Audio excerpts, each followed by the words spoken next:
by Sheehan's Rustproofing. The Chiefs have just come out on the ice for a warm-up period. They're about to try for their 5th consecutive win. They're getting a good round of applause from their own booster club, who have traveled all the way from Charlestown to be here in Peterborough tonight.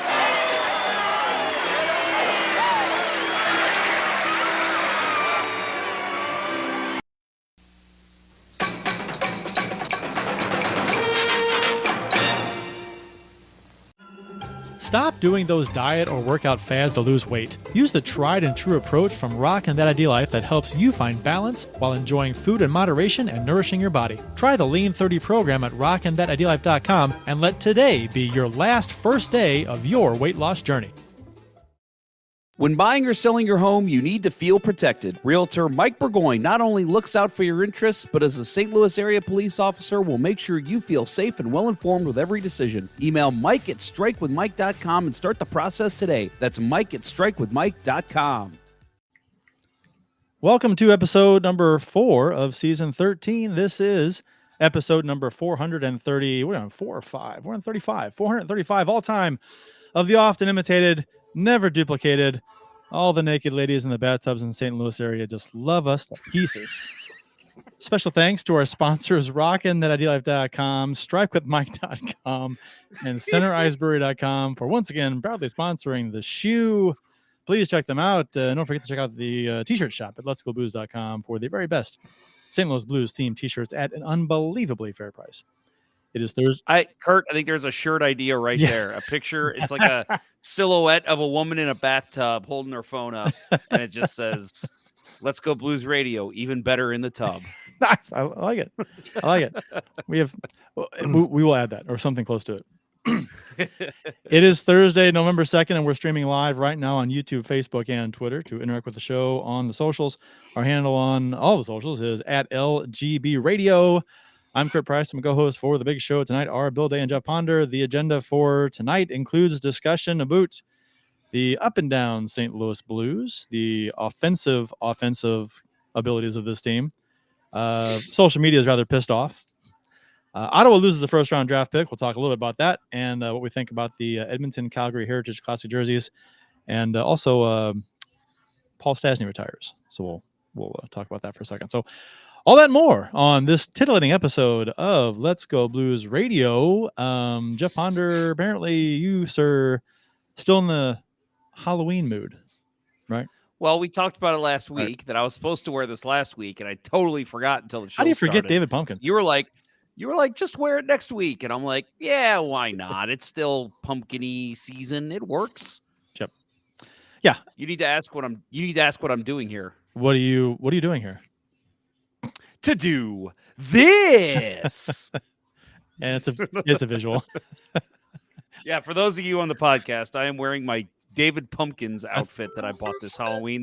This is my first time wearing it. I literally just opened it this morning. I thought you would have went with any questions. Any questions? Next thing, a podcast and all, you can yes. the visual does nothing for the folks listening. I'd rather do the dance. The dance was more fun. No, I will be wearing this next year. I will have a clean-shaven face, and I will have the hair. I'll do the whole thing. So next year, tune in to Let's Go Blues Radio season 14 around Halloween. You'll see it. So you, how was Halloween, guys? I know, Jeff, you dressed up as a character I did not recognize because I haven't seen the show, but many have. Bill just saw the dress up from me and my wife, Jessica. What did you think, Bill? How accurate were we? Very accurate. Very, very well done. And you guys would have definitely placed top 10 in a costume contest. Yes. So I ended up not winning, which annoyed me with my work one. For those that don't know, I was Laszlo Cravensworth. My wife was his wife, Nadia, from the show What We Do in the Shadows. I literally got like real fangs put in, like ones that goth kids buy, and I had to use Fix-A-Dent and like put them in, and they were, yes, and they looked amazing, but they sucked. I hated wearing them. I had them in all day. Literally. Yeah. They were not fun to wear all day, especially since I work from home, and there's a fun, quick story. So the adhesive that came with the fangs would not work. So I looked it up. All these goth kids were posting about it, and they were like, hey, go to Walgreens, get some Fix-It. Hey, you know what? You fix it and you forget it. That's true. New sponsor. Hey. I went up there and I'm wearing the whole get up. Like I'm wearing this like steampunk outfit because that's what Laszlo wears on the show. And this lady behind the counter is like, oh, you going to a costume party? I'm like, no, it's for work. She's like, where do you work? I'm like, oh, I work online. I work from home. And she's like, you're getting dressed up while you work from home? And I'm like, yeah, there's a costume contest. It's a thing with my job. Everybody's tuning in virtually. So you're just going to sit there dressed like that all day? And I even said, I'm like, lady, I already feel weird about it. Can you just ring me out? Like, this is already awkward. I just want to go. So, but no, I ended up taking second. And I thought it was BS because the person who won, it was a guy, him and his wife, his pregnant wife, dressed up as Rihanna from the Super Bowl. And he was the guy in all white, like the white coat on, the white pants, the white hat. And she was wearing the whole red getup that Rihanna wore. And because she was pregnant, she ended up winning. They gave her the win. I'm like, she doesn't even work here. Like, if that guy posed by himself, you wouldn't even know what he was. Does Jessica work at your work? That was annoying because Bill even messaged me and said, you need to have Jessica take a picture with you so that way you can use that. I didn't even think about it. She was already at work. Right. So, unfortunate. I lost by 1 vote, damn it. 1 vote. Well, I mean...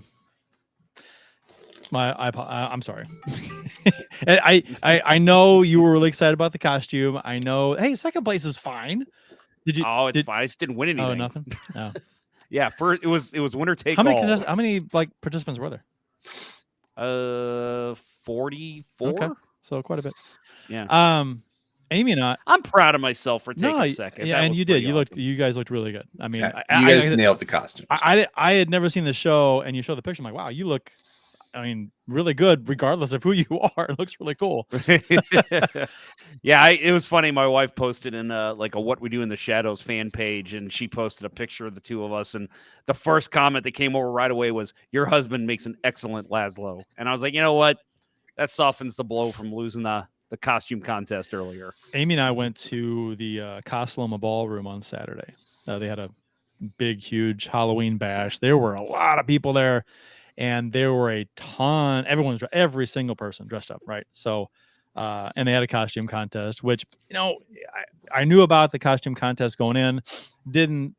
I dressed up as Marty McFly from Back to the Future, and Amy was Jennifer Parker.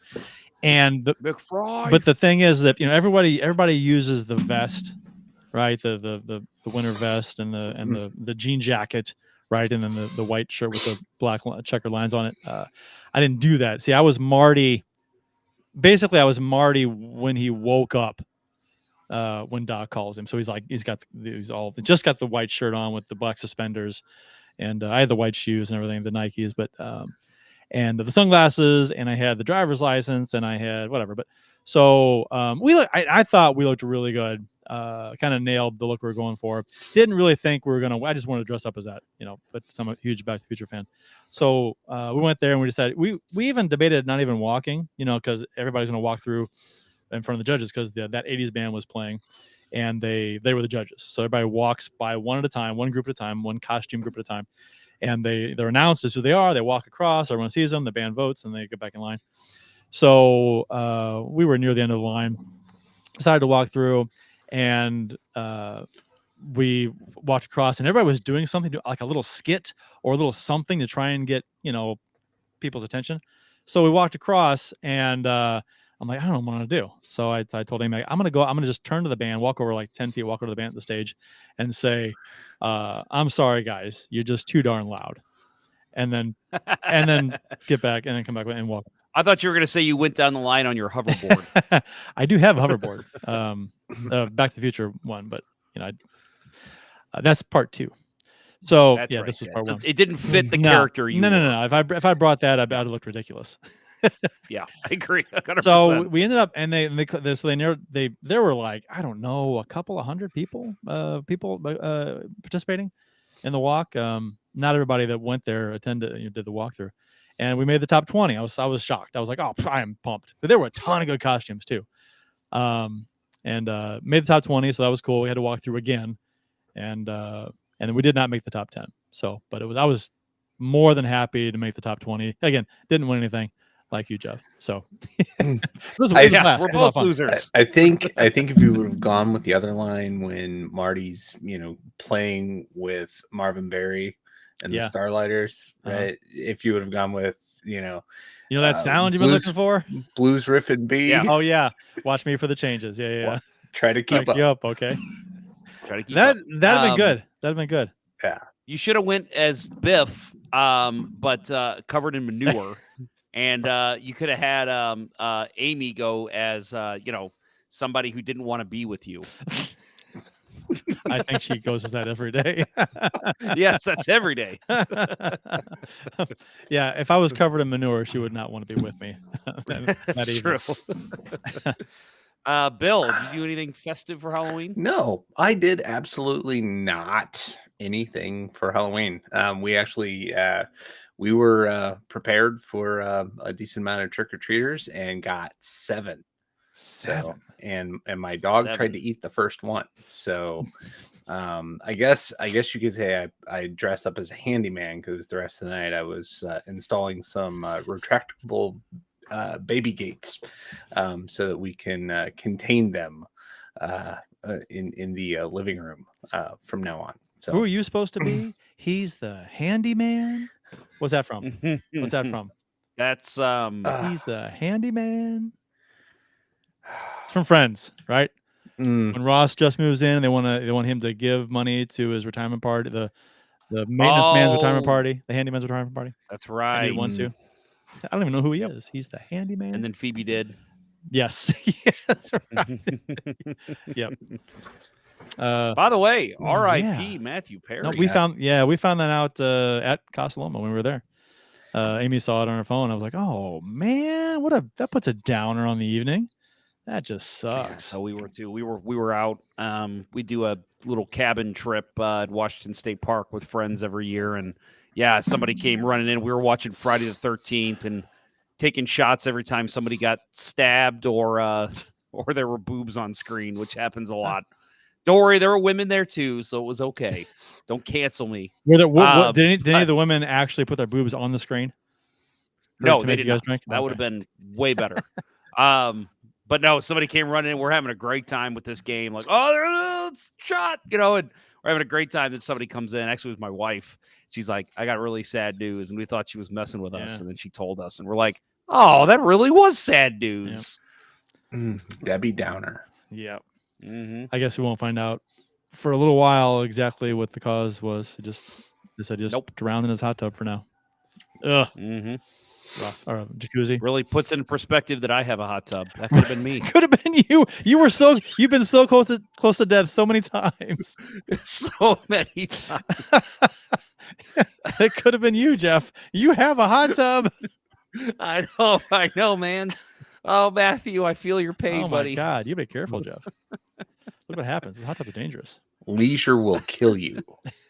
Mm-hmm. We should get the government to regulate these things. Mm-hmm. Or just require neck guards now for everybody that goes into a hot tub because of one person dying. That's man, I feel really bad joking about this. Should have said flotation device. That would have been a little better. At least it would have been on topic. I kind of covered too. Well, this is a hockey show, and we'll talk about it later. The neck guards. Yes. Oh man, all of our viewers just went down to 0. Yeah. Damn it, Kurt. It's like, oh man, what happened? Tick, tick, tick, tick. Wow. Wow. Yeah, wow, I was right. Sorry, I surprise myself sometimes. That's all right. Jeff, you were on the Puck podcast this week, co-hosting with Doug Stolhand. Is that correct? I see that in our notes. Yes. Yeah, I didn't. Yes. Was that a last second thing because you didn't mention that last week? Well, I was asked, and I didn't get a official confirmation. I said, yeah, I can do it if you need me. And Doug messaged me, I guess that was Monday, and was like, hey, definitely if you can come on. I'm like, yeah, of course. So, yeah, he's out of town. I think he's in New York with his wife. I think they're going to the Giants game, maybe. Yeah. And I think maybe even a Rangers game, but either way. So Doug asked me to fill in. They use the same platform we do. So it's always kind of fun seeing how other people manage this app. We do it better, of course. But yeah, so was on with Doug and had a great time and good show. Obviously, a lot to talk about this week, as stuff we'll mention briefly tonight with unfortunately the death, the Ottawa Senators news, injury news from across the NHL. It was about 2.5 hour show.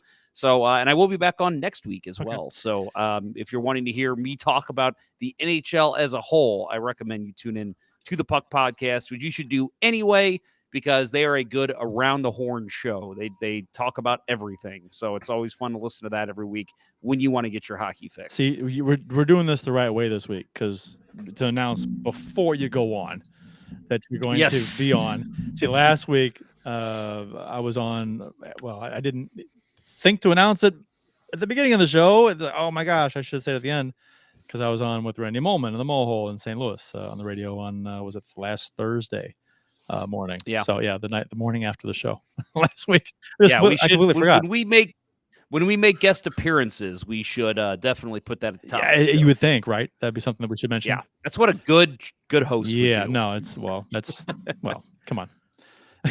I mean, when Bill Day guest judges over at PTs, we make sure to always mention that. Do they even do competitions? I don't know. Guest judge? I don't know. One of the, let's see, where was I? I walked into I'm thinking of Carbondale and I'm going to try and keep this socially acceptable. I walked into a club and there was a big, huge table of food. I'm not going to say what kind of food. Okay, now I'm very confused. and I shouldn't even tell this story because I can't say enough of it to make it make sense to people. I'll tell you after the show. Yeah. Now I'm afraid this is like murderous or something. Bill knows the story, I think. I know the story. I know the story. And I don't know why I started to tell this. You should stop talking right now. Yeah.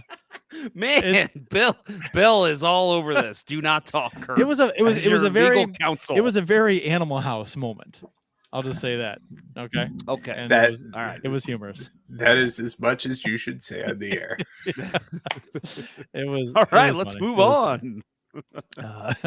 Anyway, back to the show. The official beers of episode number 435. You can follow each of us on the Untapped app. My handle is CPrice12. Jeff's is J Ponder 94, and Bill's is Billy Blue Note 33.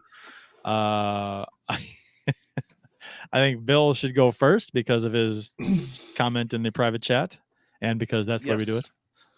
All right. So I had a whole thing planned out, but now my mind's not there anymore. So I'll just put the beautiful artwork up on the screen. Ooh. I got the Voltron Volume 2. Oh, and what is the Volume 2 again? It's another pale ale. Another hazy IPA. Another fruity hazy IPA. This one with Southern Grist out of Nashville. So yeah, my thing was going to be I'm a big fan of the series. This is just like the Blues, right? Big fan of the series. Had the first one, was disappointed, and not much has changed this season. So, okay. It's good, but okay. If you're in the mood for an IPA, right? Explain to me this. Riddle me this. So Four Hands, their first one was an IPA. Mm-hmm. Their first of this collab. Right, their Voltron series. Yep. The second one, there's a lot of different kinds of beers, and they're only doing 5. They're doing 5 total. The second one, another fucking IPA. Why? I know they've got Absence of Light, they've got Chocolate Milk Stout, they've got a few different stout. The Fat Elvis, they got a few good stouts right now that they just kind of. But I'm like, man, they could have done a porter. They could have done something dark for the cold season. but they did another IP. Why? We should have somebody from Four Hands on the show and explain what their thought process is for going back-to-back IPAs without being too critical. No, I totally totally hoping for by the time they get to the Black Lion that we're gonna have some stout action going on. Right? Black would make sense, right, for a stout or a darker beer, right? Yeah. But you would think, so. which one's going to be sour? We take a bet. Green or yellow? Well, that one's green. Oh, this is green. Yeah, okay, green the first and one was yellow. So they're done. Yeah, so either I guess it's got to be either the red or the blue. Man, I don't know. I go red. I guess red. Yeah. If they do sour at all. I'll go pink. Pink lion. The princess. The pink uniform. Right. The princess when she took over for Sven. That's right. Yeah, exactly. Bill, go like this, but right in front of your camera for a second. And then bring it back down. In front of your camera. Like right in front of your camera. There. No. Let's set it there for a second. Yep. And then bring it back. Bring it back. There you go. It'll refocus. Yep. Son of a bitch. Right. Let me just do this all night. I got you. Oh, you look great. You look great. You're beautiful. You're a beautiful man. All right, Jeff. All right. Mine is one of my favorites of the season. I figure since I'm David S. Pumpkins tonight, I will be drinking some O'Fallon pumpkin beer. My favorite pumpkin beer that there is. So there's a lot of good ones. Pumpkin comes to mind. Are we giving an award away? An award for the listeners or the watchers, the viewers, who guess how many pumpkins are on your screen right now with the beer on the screen? Oh my goodness. I would have to figure that out myself. I have no idea. There's a lot. But yeah, very good. If you find it in the stores, you haven't had it yet, grab it now because they will be off the shelves very soon. They'll be off the shelves apparently. Yeah, quicker in Missouri than Illinois. It's got to say, for some reason, like I already went to Dearborg's the other day, and they'll be here until February. I'll be going to the Illinois side then. It was crazy. It was like a good 2 months after they were gone in St. Louis that you could still find it here. I will say I was at a store in January I guess this year, and I did see some. I'm like, there was 1 6-pack. I'm like, what? Did somebody just hide that behind a shelf somewhere and somebody found it and set it out front? Like, I'll take it. Why not? It could have been. All right, Curtis. It could have been. Found it back in the storage room or something. And just stick it out there. Yep. Okay. Some idiot will come by and buy it. Some idiot. Some basic bitch. Can you see what's written on this mug? No. Okay. I see stars. Yeah, it's got a beer mug and it's got stars. I don't want to tilt it too much. I'll spill it.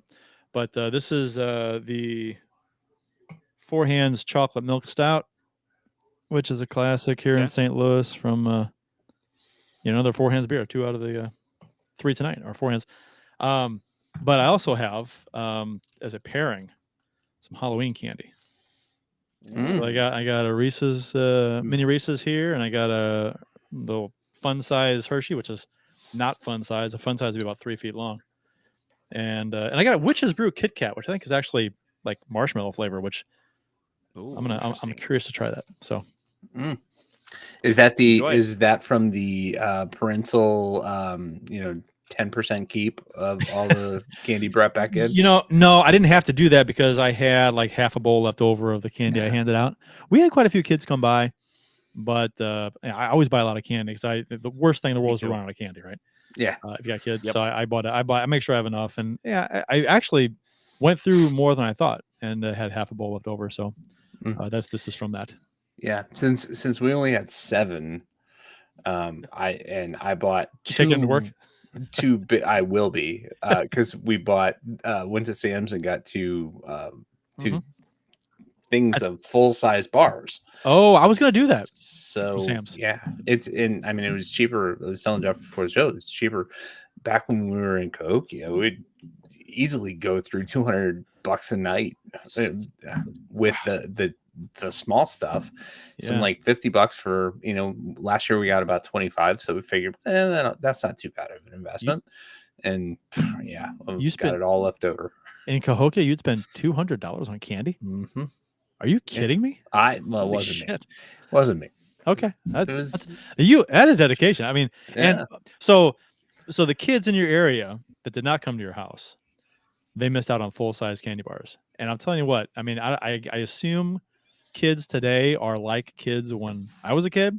That word spread amongst the trick-or-treaters that night when a house was giving out full-size candy bars. You talk, you see your friends in the street, you share information. Hey, so-and-so is getting full-size candy bars. That's where you go. You get the full-size. Oh, yeah. I mean, it's like a networking thing with kids. It's very scientific and impressive how kids that word travels that quick. Yeah, and it's this year, like it was definitely limited to kids in our neighborhood. Like you haven't been by the new house yet, right? So you haven't even seen like how our street is, and it's very hilly. And I know about where you live. I know it's a hilly area, but I haven't been. You have to walk down like on my side of the street. You have to walk down to people's houses from the street, so it's like hills everywhere. And a lot of people don't want to push strollers and push wagons and stuff that people do on Halloween. So we had a very sparsely attended year this year. Well, didn't help that it was so cold. Yeah, that's true. I was actually surprised at some of the kids that came by. There were some kids like in shorts for like costumes and stuff. It was balls. It was like 33 degrees, 34 degrees. Yeah, it was cold and it was windy. I made it worse. Yeah, it was. Okay, so Paul Stastny, former Blue, former Avalanche, former Winnipeg. Last season, he retired from the NHL after 17 seasons. His last season was 9 goals, had 9 goals and 22 assists. Played for 5 teams. 22 points. 22. Oh, sorry. 9 goals. And see, when you write stuff down, you did that. So I assumed it was 9 goals and 22 assists.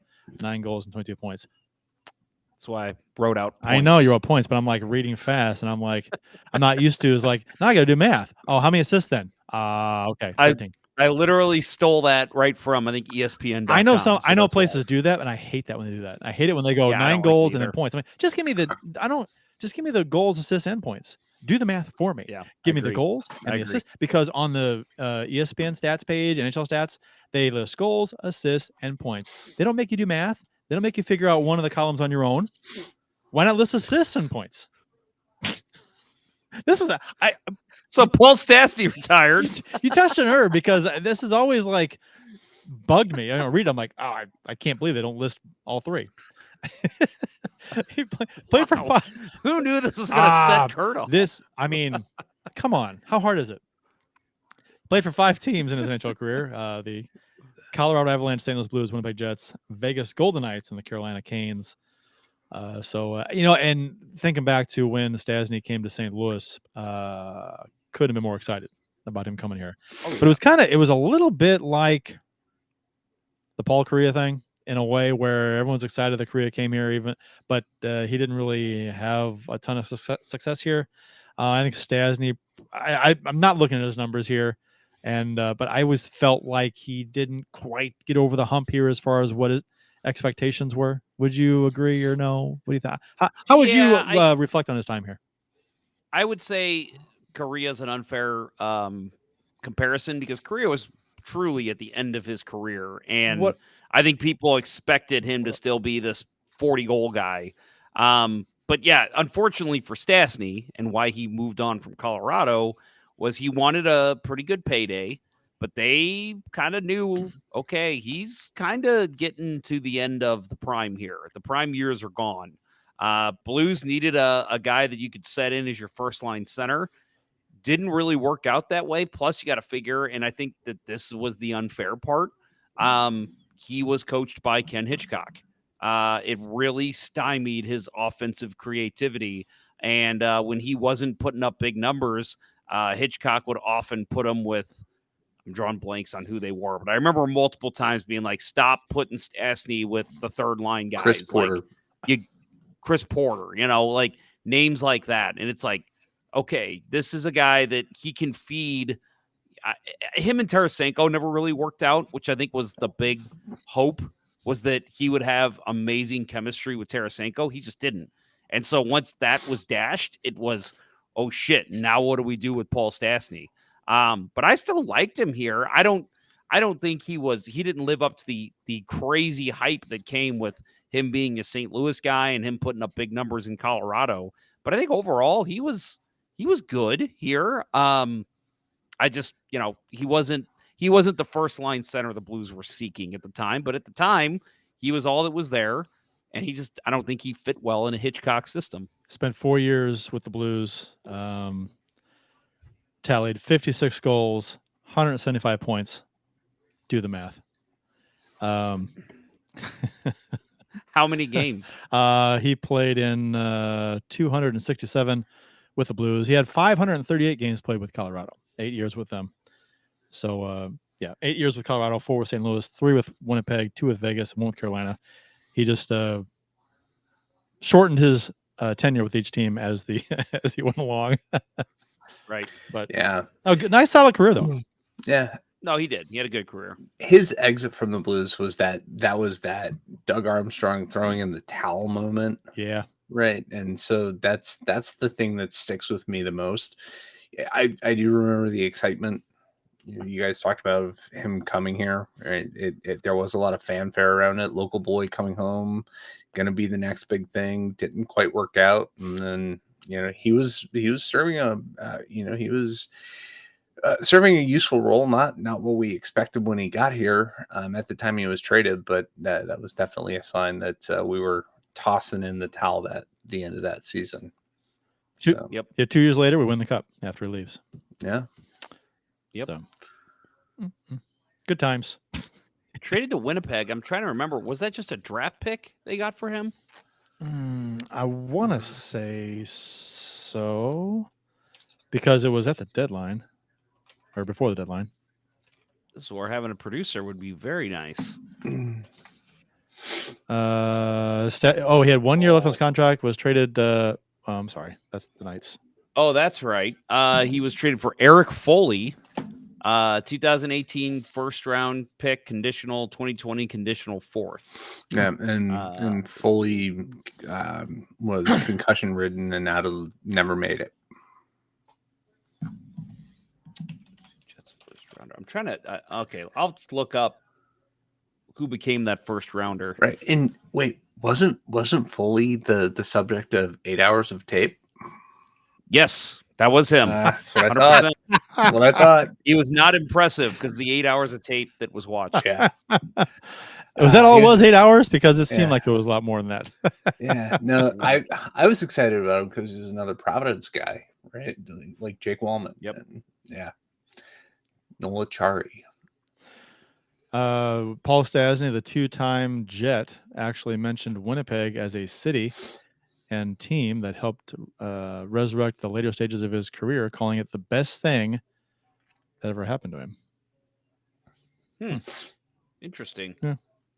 That's from an article in the Hockey News back in, actually just yesterday.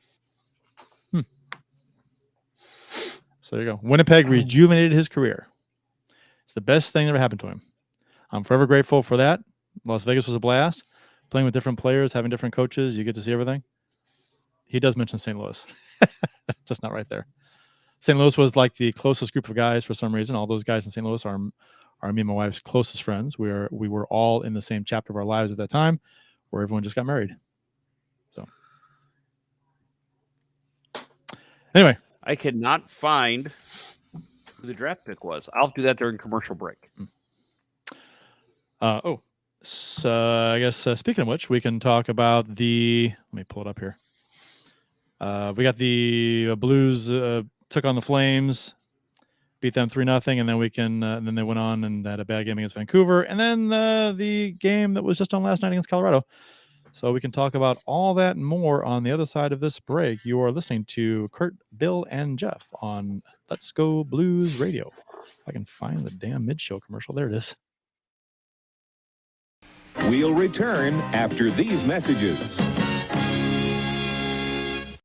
We've all tried a diet or workout fad at one time or another, but it always ends the same, right? We either lose the weight and then get back to our routine, but then put the weight right back on, or it just simply never takes hold. It's time to move into a habit-based program that focuses on organization and simplicity. Rock and That Idea Life's Lean 30 lays it all out for you with the correct food to eat, how to meal prep, and even sprinkles in plenty of healthy recipes. With Lean 30, you'll get the full ID Life arsenal, including energy for that needed kick, a tasty Nourish shake for your needed fiber intake, Slim Plus, to help control your cravings and provide a metabolic boost, Lean Capsules help bust those sugar cravings, and IED Nutrition gives you the added punch you need that takes the guesswork out of what supplements to take. Join the many who are seeing success and make this your last first day on a new program. Visit rockandthatidealife.com to get started, and remember to email Dustin at rockandthatidealife@gmail.com for an extra 10% off exclusively for Let's Go Blues radio listeners. Start your transformation to the confident, vibrant person you've always wanted to be with rockandthatidealife.com.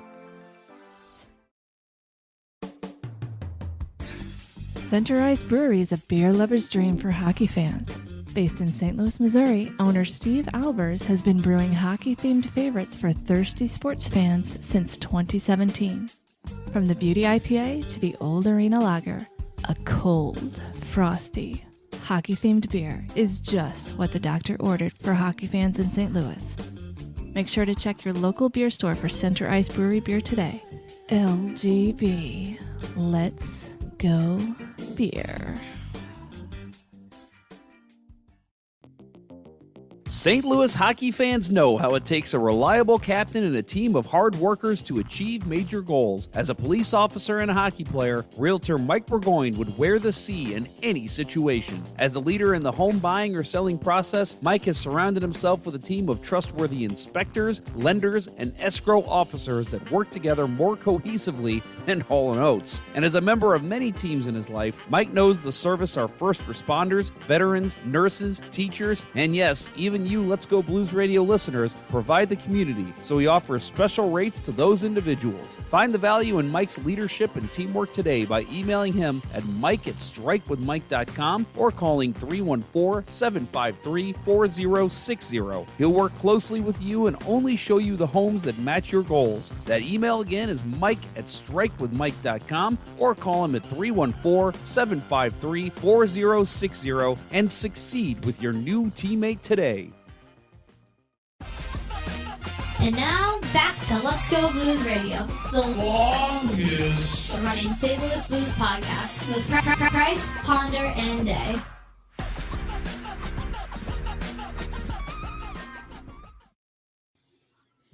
Okay, I think I've got this figured out. It's pretty convoluted.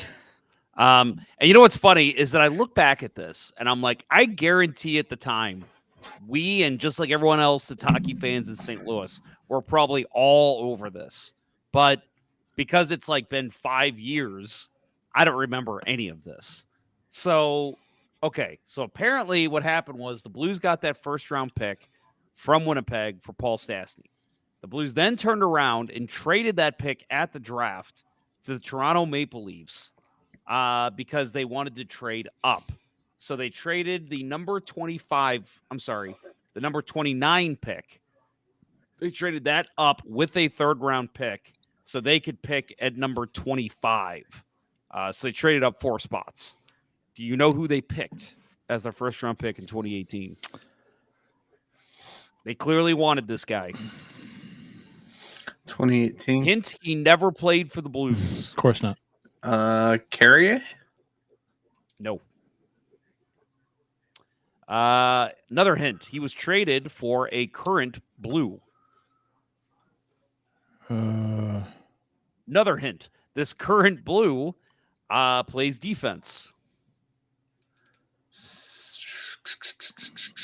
Dominic Bach is the Okay. answer. Yeah. He was Justin then Falk turned trade. the next year, turned around for Justin Falk. Yep. I'm sorry, 2 years later. No, 1 year. 2 years. 2 years. 2 years later.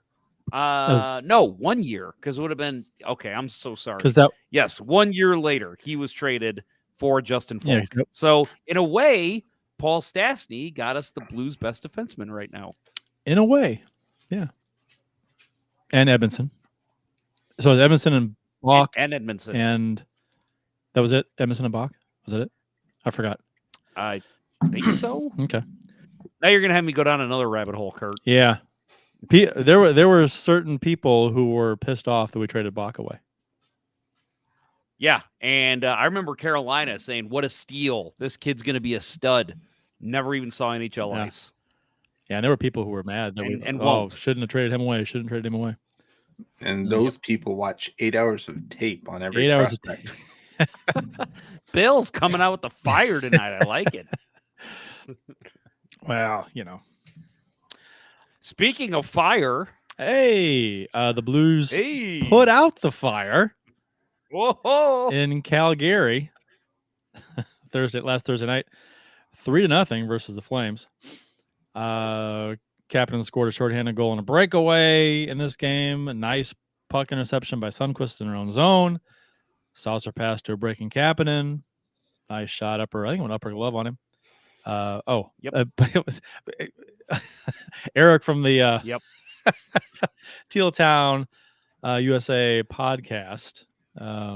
Eric, don't listen. I don't know if you heard at the beginning of the show that I co-hosted the Puck podcast this week. Don't listen. I didn't say some nice things about the San Jose Sharks. See, so yeah, this is going to be a rough year, friend. I hope you're ready for it. Eric chimed in and said, "So tell me what winning is like."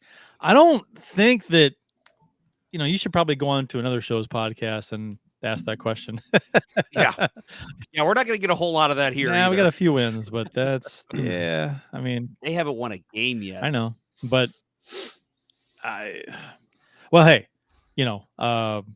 there's nothing like coming in dead last the year after Bedard comes into the league. So yeah, right. They tried last year. And it doesn't matter. The Blackhawks will still get the first pick next year, even if they cover up a sexual assault. They'll still get it. Yep. Yeah. Doesn't matter. Anyway, this goal was nice, and it was a nice kind of kickoff to the game. I mean, it was halfway through the first, but high hopes for this week, right? Like, well, you see this goal and the way they played in the first, I'm like, this is looking pretty good. Yeah. Because they're coming off, up and down, right? And up and down games, but this, Hofer started this game, played well, 27, and he needed this game after his first game was a disaster. So he played very well in this game, 27 saves, the third youngest Blue to record his first career shutout, which was 23 years and 88 days. So the Blues got up 2-0, 13:24 of the first period. Leddy scores on a slap shot from the point. The broadcast crew really wanted to give this goal to Neighbors so bad. Yeah, and Neighbors acted like I thought it was funny that later in the second period, Leddy got a shot on goal, and whoever the announcer was this game nationally televised? This was a local. Okay, I was watching the Calgary feed. That's what it was. And the Calgary announcer was like, he's like, and Leddy really bidding for his first goal of the season. And I'm like, he scored in the first period. Yeah. Like, nobody wanted to give that goal to Leddy. And they also said that when Neighbors scored, that it was his first NHL goal. Right. Which is like wrong. Yeah, Kelly said no. That was Rivers. Rivers said that. Yeah. Yeah. I was like, no. I'm listening, I'm watching, I'm like, what the hell is going on? Like, do you guys have did everybody do acid? Do you not have any stats in front of you whatsoever? I'm like, that's just, whatever. But maybe a misspeak or what first goal of the season, probably. But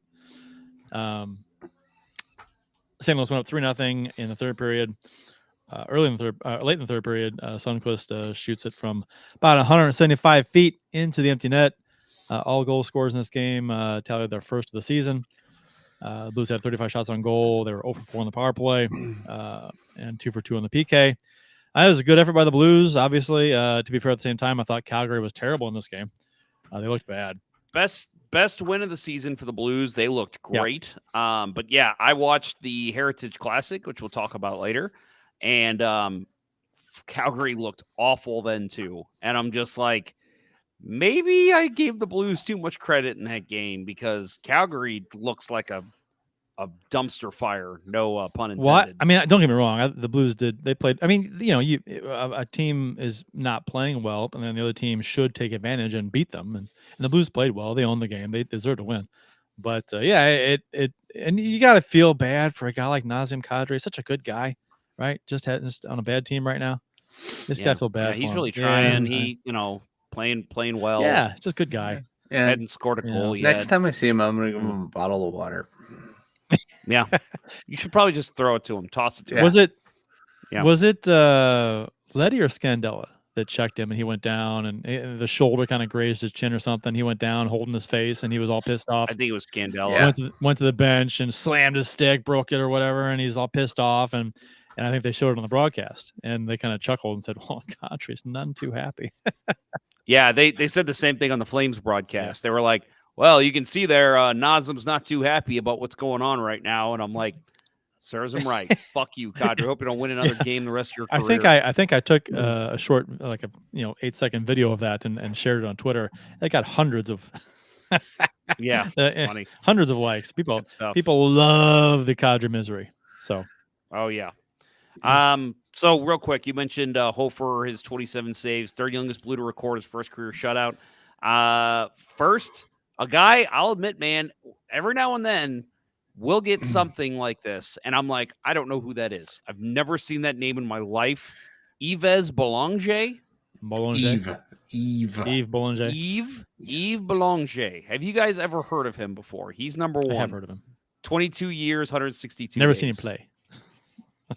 Yeah. Clearly. Do you know what year No. this happened? And I mean, got the name stats sounds here. familiar. I've never. I don't. Take a shot. What year do you think this happened? Bill would know. 73, 74. Kurt? I'll say 70, 71.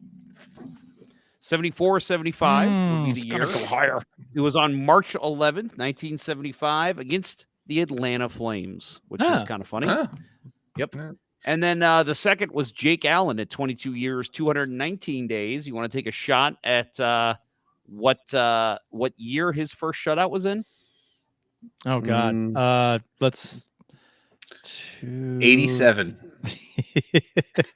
I'm gonna say 2014. Okay, Bill. I'm gonna go 15, and he just made a very nice save. 2013, also in March 14th, 2013, against the Phoenix Flames. Coyotes. The Phoenix Flames, yes. Bum, bum, ba-dum, Bring that to your next little trivia night, folks. Price is Right rules. We would both lose, Bill. Yes. Yep. Both of us. Yeah. Bum, bum, bum, Yeah. bum. No, he just made a nice save on Jordan Schmaltz. Good. Jordan Schmaltz. Or Nick Schmaltz. Nick I was going to say Jordan. That's I knew his he- podcast. I knew he now. meant. I knew he Yeah. meant. I'm like, right. good. The Arizona guy. That Schmaltz guy. Yeah, that guy. Right. The guy who kills the Tears Blues us for up, whatever yeah. reason. Right. Him and Keller. See, Yep. we should never have traded Jake Allen. We wouldn't lose to Arizona. That's true. There you go. Is that when we eventually start this what if segment? We can do a show. What if we never traded Jake Allen? I've got a good one that we need to start with. I was actually going to put it in there for today, but yeah, we got It's a too loaded much show show. today. We got too much show. We always folks. have too much show. We dick around too much. We do. So yeah, okay. So the Flames game, good, solid game, good effort. Blues fans feeling good about the way I was. I mean, I was like, oh man, the defense has been great. good. The defense has been playing well, and we actually scored a few goals this game. The power play still needs work, but we're getting there. And Hey, 27 shots against. That's not bad at all, considering what we've seen. No. And like we said, that they've been cleaning up the middle a lot. Not a lot of cross crease passes getting through. So, and that, like you said, the offense was pretty potent. That was the most offensive pressure we've seen from the Blues. And coming off the Winnipeg game, I thought they had good pressure in that game at points too. So I was like, okay, here we go. The offense is going to start clicking. But I mean, That the seems offensive pressure was good. Still only 2 5-on-5 goals, but but they looked like they could actually contain the puck in the offensive zone for a while at many points in this game. they've done that a lot this season in various times in various games, but they haven't. Their finishing is the problem. They can't fucking finish, and shots on goal were a problem for a long time too. They I think maybe they're finally figuring out the shots on goal thing because we'll talk about it in a minute, but they were just firing shots on net last game. Yep. Justin Scott says, "Hey boys, unfortunate few performances here recently, but these Fairweather fans still piss me off." We're gonna get into that. I've got some stuff to talk about after this last game that I'm still. I mean, Kurt, you commented on Twitter about it. I'm just getting some real fucking morons reaching out to me, and it's just I buckle up, guys, because this kind of season shouldn't have been surprising, right? This is kind of what we expected, more or less. Hoping for more, but this is not shouldn't be surprising. And we got some bad games coming up to talk about here, and like I will tell you the same thing I said last week. I have still not gotten angry. Like I've gotten annoyed. Yeah. I got very annoyed in this next game, and then very annoyed at the third period in the last game. But overall, I don't think I'm going to get angry this year. Like I just don't think it's going to happen because my expectations are not high for this team. It's like what a parent tells their kids to make them feel worse. It's like, I'm not angry. I'm just disappointed in you. Yeah, right. No, how can you get angry when even the GM doesn't expect to get higher than third place? Right? Yeah, right. That's what you're shooting for. Our levels are all set here. Right? Oh my God! I mean, and granted, I mean, so much feedback that you get is on social media. Social media is the old sports open line for radio, right? So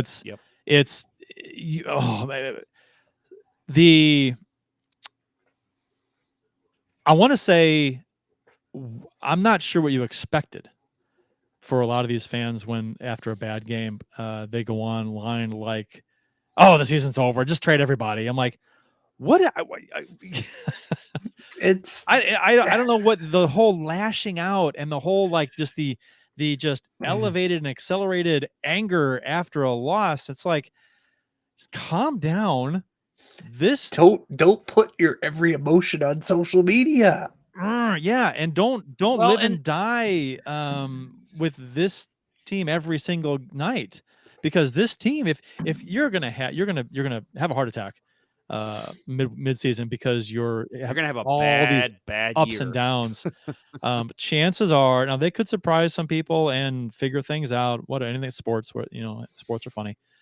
But you should have expected a challenging season, and this is kind of what we got so far. So I mean, you take the good with the bad, and you try and learn from the bad. You analyze the bad, and you figure out, okay, who do we need to sit now? Who should play instead, or who needs to have the minutes cut, or which guy do we not want to resign? That you just kind of just put things in your back pocket for when the time comes to make moves. And I'm already, and I know somebody made a comment about it already in our chat here, which is fine.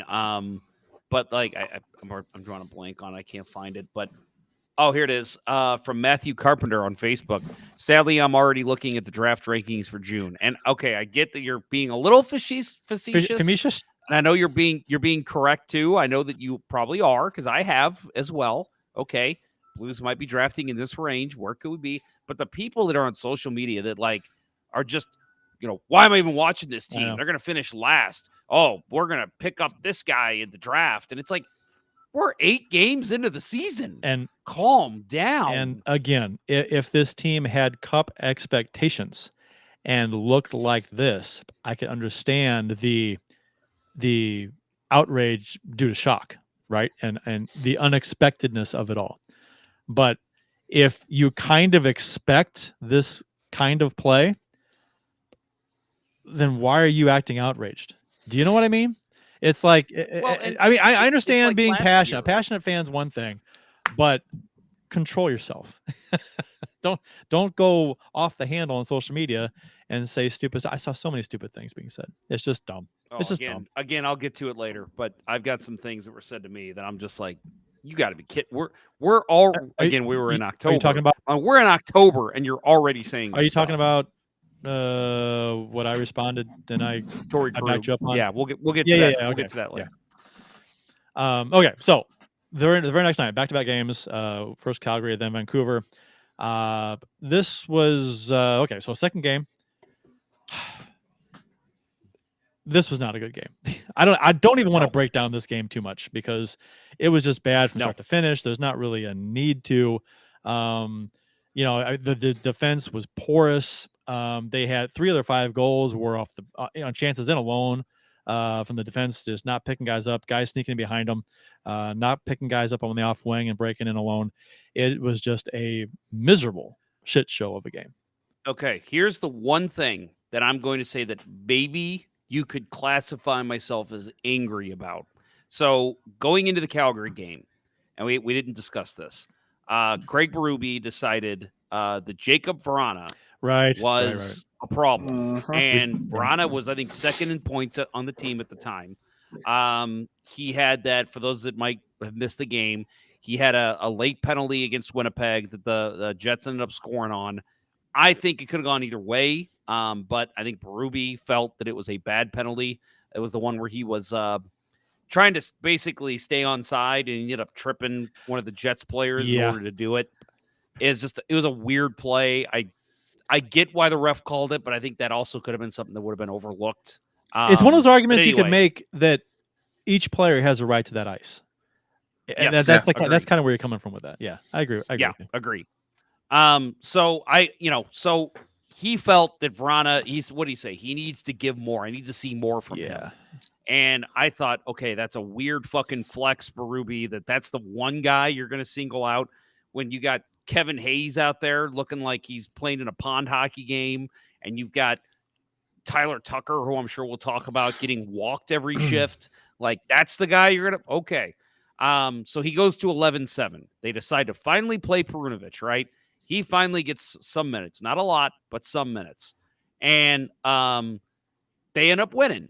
Best game of the season. They looked great. They looked healthy. They looked relaxed at the end of the game. They looked great. So, yeah, guess what? It worked. Kudos, Berube. Good call. It worked. Then you've got a back-to-back with Vancouver, who Vancouver is kind of on a heater right now. He goes with the same fucking lineup, except the goalie. Yeah. And 11-7 back-to-back nights, you're traveling to, it's a road game, so you're going from Calgary to Vancouver, and you're going to play the same lineup. You could have put Vrana back in there, gone with 12 forwards and 6 defensemen. You could have switched out, put Tucker back in if you wanted. You could have done something to just get some fresh legs in there. He goes with the same lineup. And I even said before the game started, I'm like, he is going to regret that. They are going to be tired by the end of the third period. They were tired by the end of the first period. They didn't look like they had legs at all this game. And I'm not going to squarely put that on Berube. I think the Blues this was not their game. They got worked all night, especially that first period. But man, like, you're going 11-7 back-to-back games when you've got plenty of guys on the roster you can make that change. I did not like that call. I thought that was a terrible coaching decision and really left his goalie, Binnington, to hang out and dry because they did not look ready for this game. Oh, no, let's be real for a minute. The real mistake was not going with Joel Hofer. He got a shutout the night before. Why is he not going back out there? Yeah, just roll the whole lineup back out there. Why not? You know what sucks about the sitting Vrana is that this team this season up to this point, even looking better offensively against Calgary, but still only the 2 5-on-5 goals. Vrana was, like, up to this point, maybe your most dynamic forward, and had created the most, the shot leader. He was shooting the puck. He was maybe your most impressive forward to that point, and just in terms of chances. But then he sits him because he wants to see more out of him. And then again, Jeff, that's a fantastic point, to not then put him right back in on the second night of back-to-backs when you could, go back to your traditional, 12-6, right? So that made no sense to me. It didn't make any sense to me to sit Vrana in the first place. Because, okay, so this whole,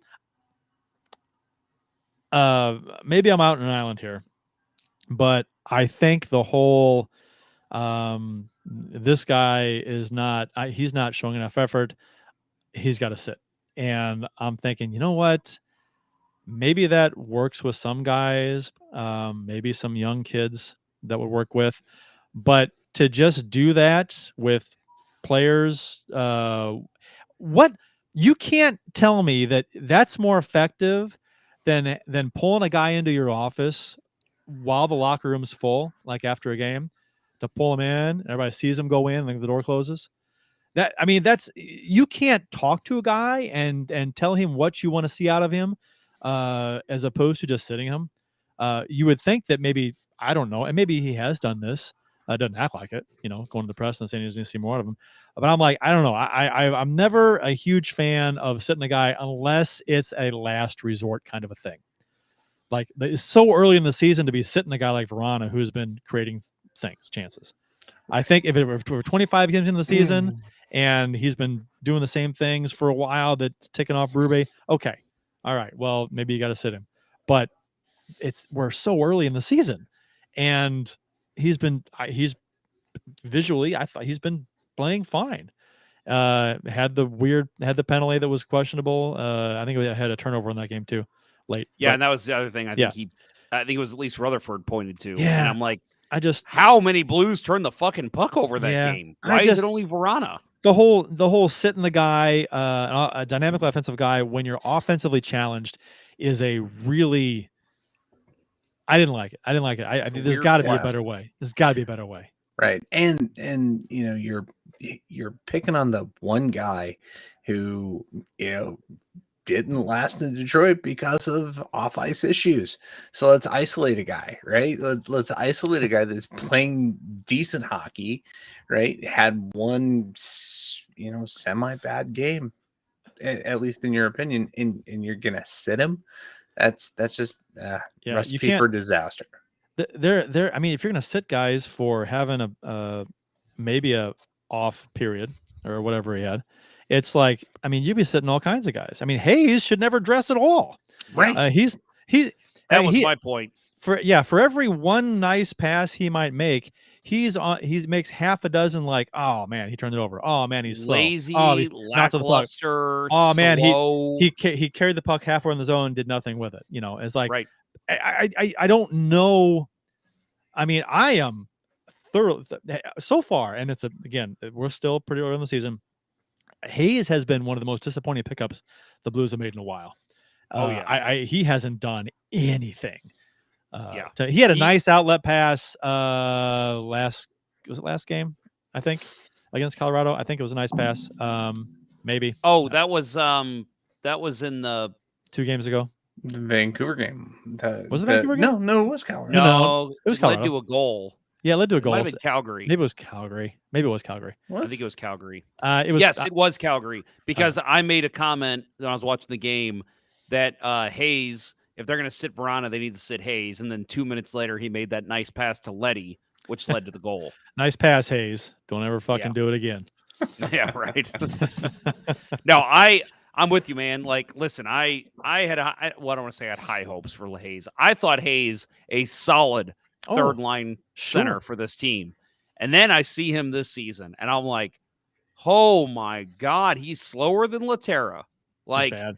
And it's fine that he's slow, but like, at least, again, and I know I said this a couple weeks ago or last week, Jori Laterra in the right situation is not a bad player. You put him on your third, fourth line, he's a guy that can still put the puck in the net and set someone up. He's just slow as molasses.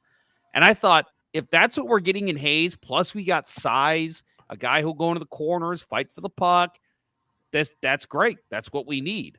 But he's too slow. He can't even get to the corner. By the time he gets to the corner, the play's already gone the other way. It's 10 p.m. Do you know where your children are? Not don't even shake close. Don't shake your head at me. You have access to this too. I always forget about it. I did too. I need to set an alarm. I used to set an alarm. Yeah. When I did that. So I blame Austin.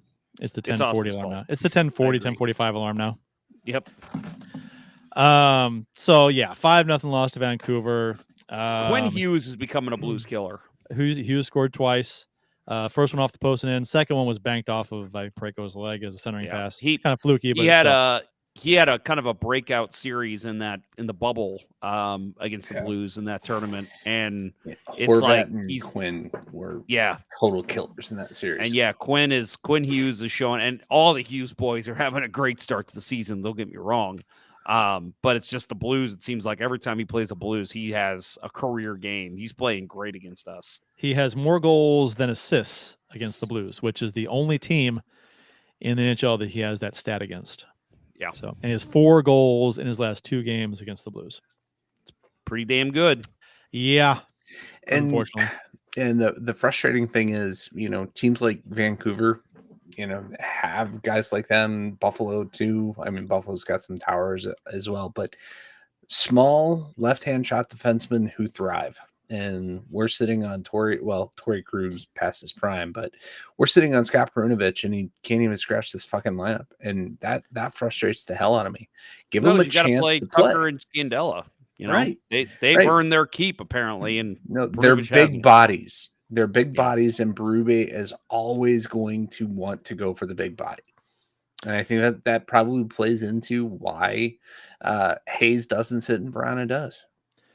Speaking of Krug, the Vancouver's 4th goal, JT Miller scored shorthanded on the Blues power play. Awful pass.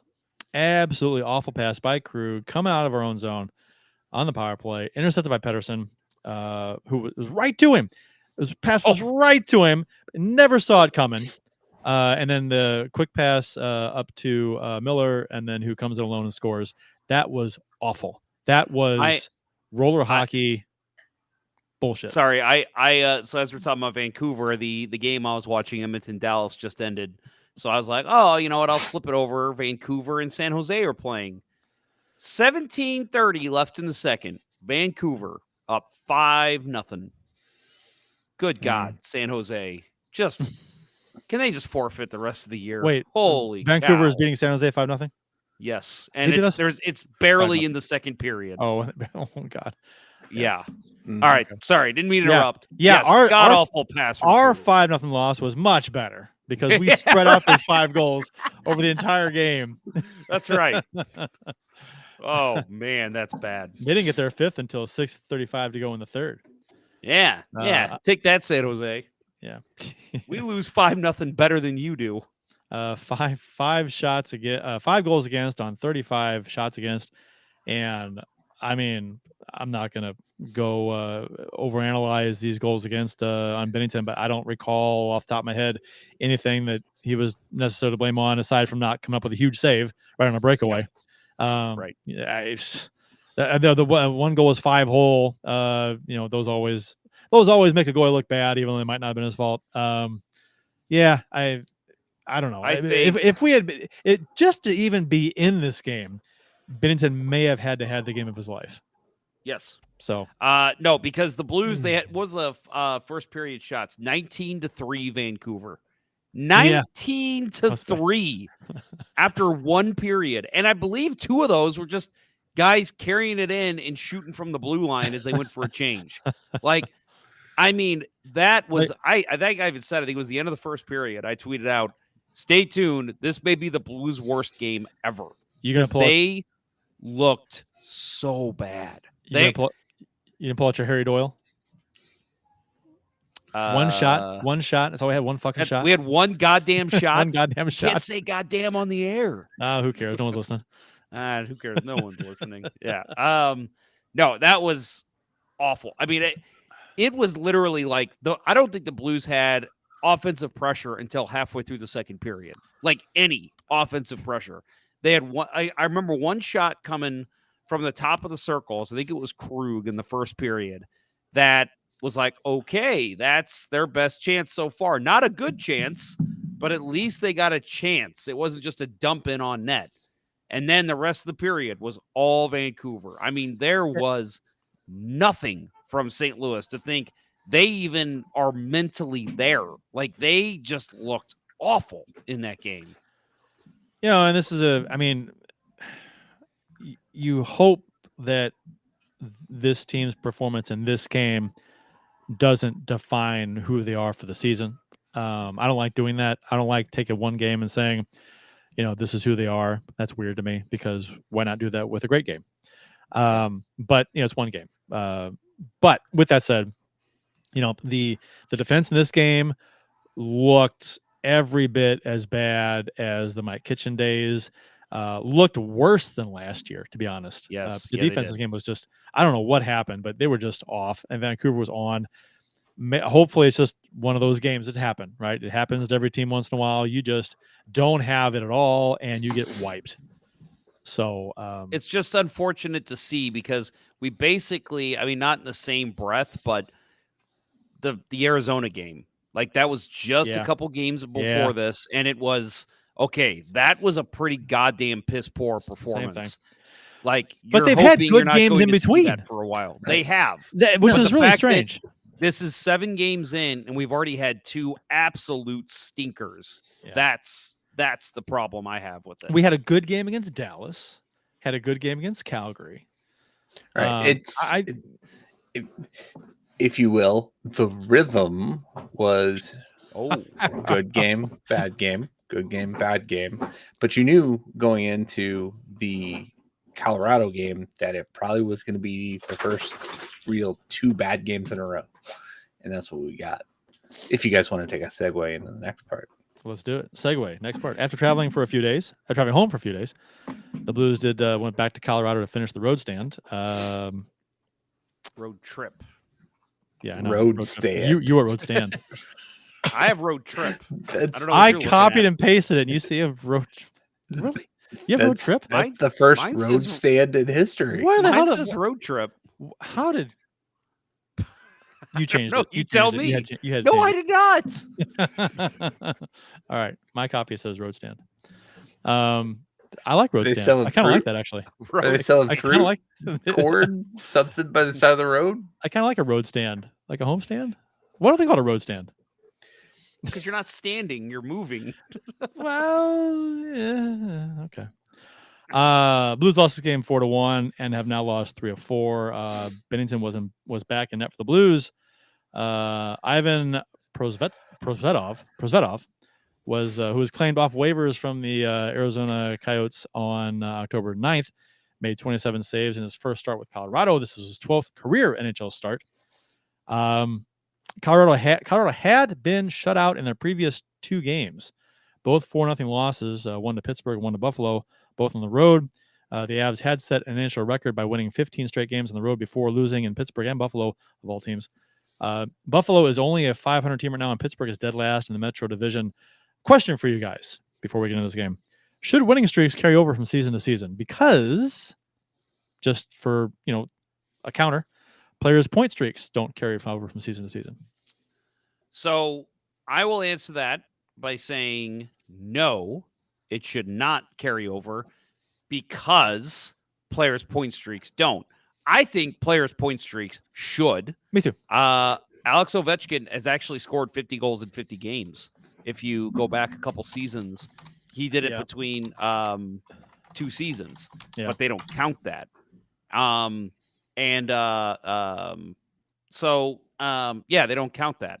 So I feel like if they did, then I'm totally cool because it does seem like they do that. Oh yeah, the last 20 games, they've gone 19-0-1, but it's spread across 2 seasons, and it's like, well, wait a minute, like you don't do that with the players' individual stats. Why do you do that with the teams? Yeah, it's kind of weird. Yeah. Well, okay. I'm glad you agree. No, I think it should, but since they don't do it with the players individually, they shouldn't do it with the teams. I agree with you, but I don't have like strong convictions of it. It's like I was like, yeah, I'd side with that. I'd side with you. Good. But I wouldn't back you up in a fight. Oh, well, I can handle my own. Don't worry. I would cast a private ballot, a secret ballot in your favor. All right. So, and I don't, okay. I thought the first 2 periods of this game, the Blues played pretty well. Yes. Especially compared to how they played at times this season, most notably last game against Vancouver. Yes, they had some hiccups, a couple of bad ones, right, defensively. But they looked mostly good against a very good Avs team in their building through 2 periods.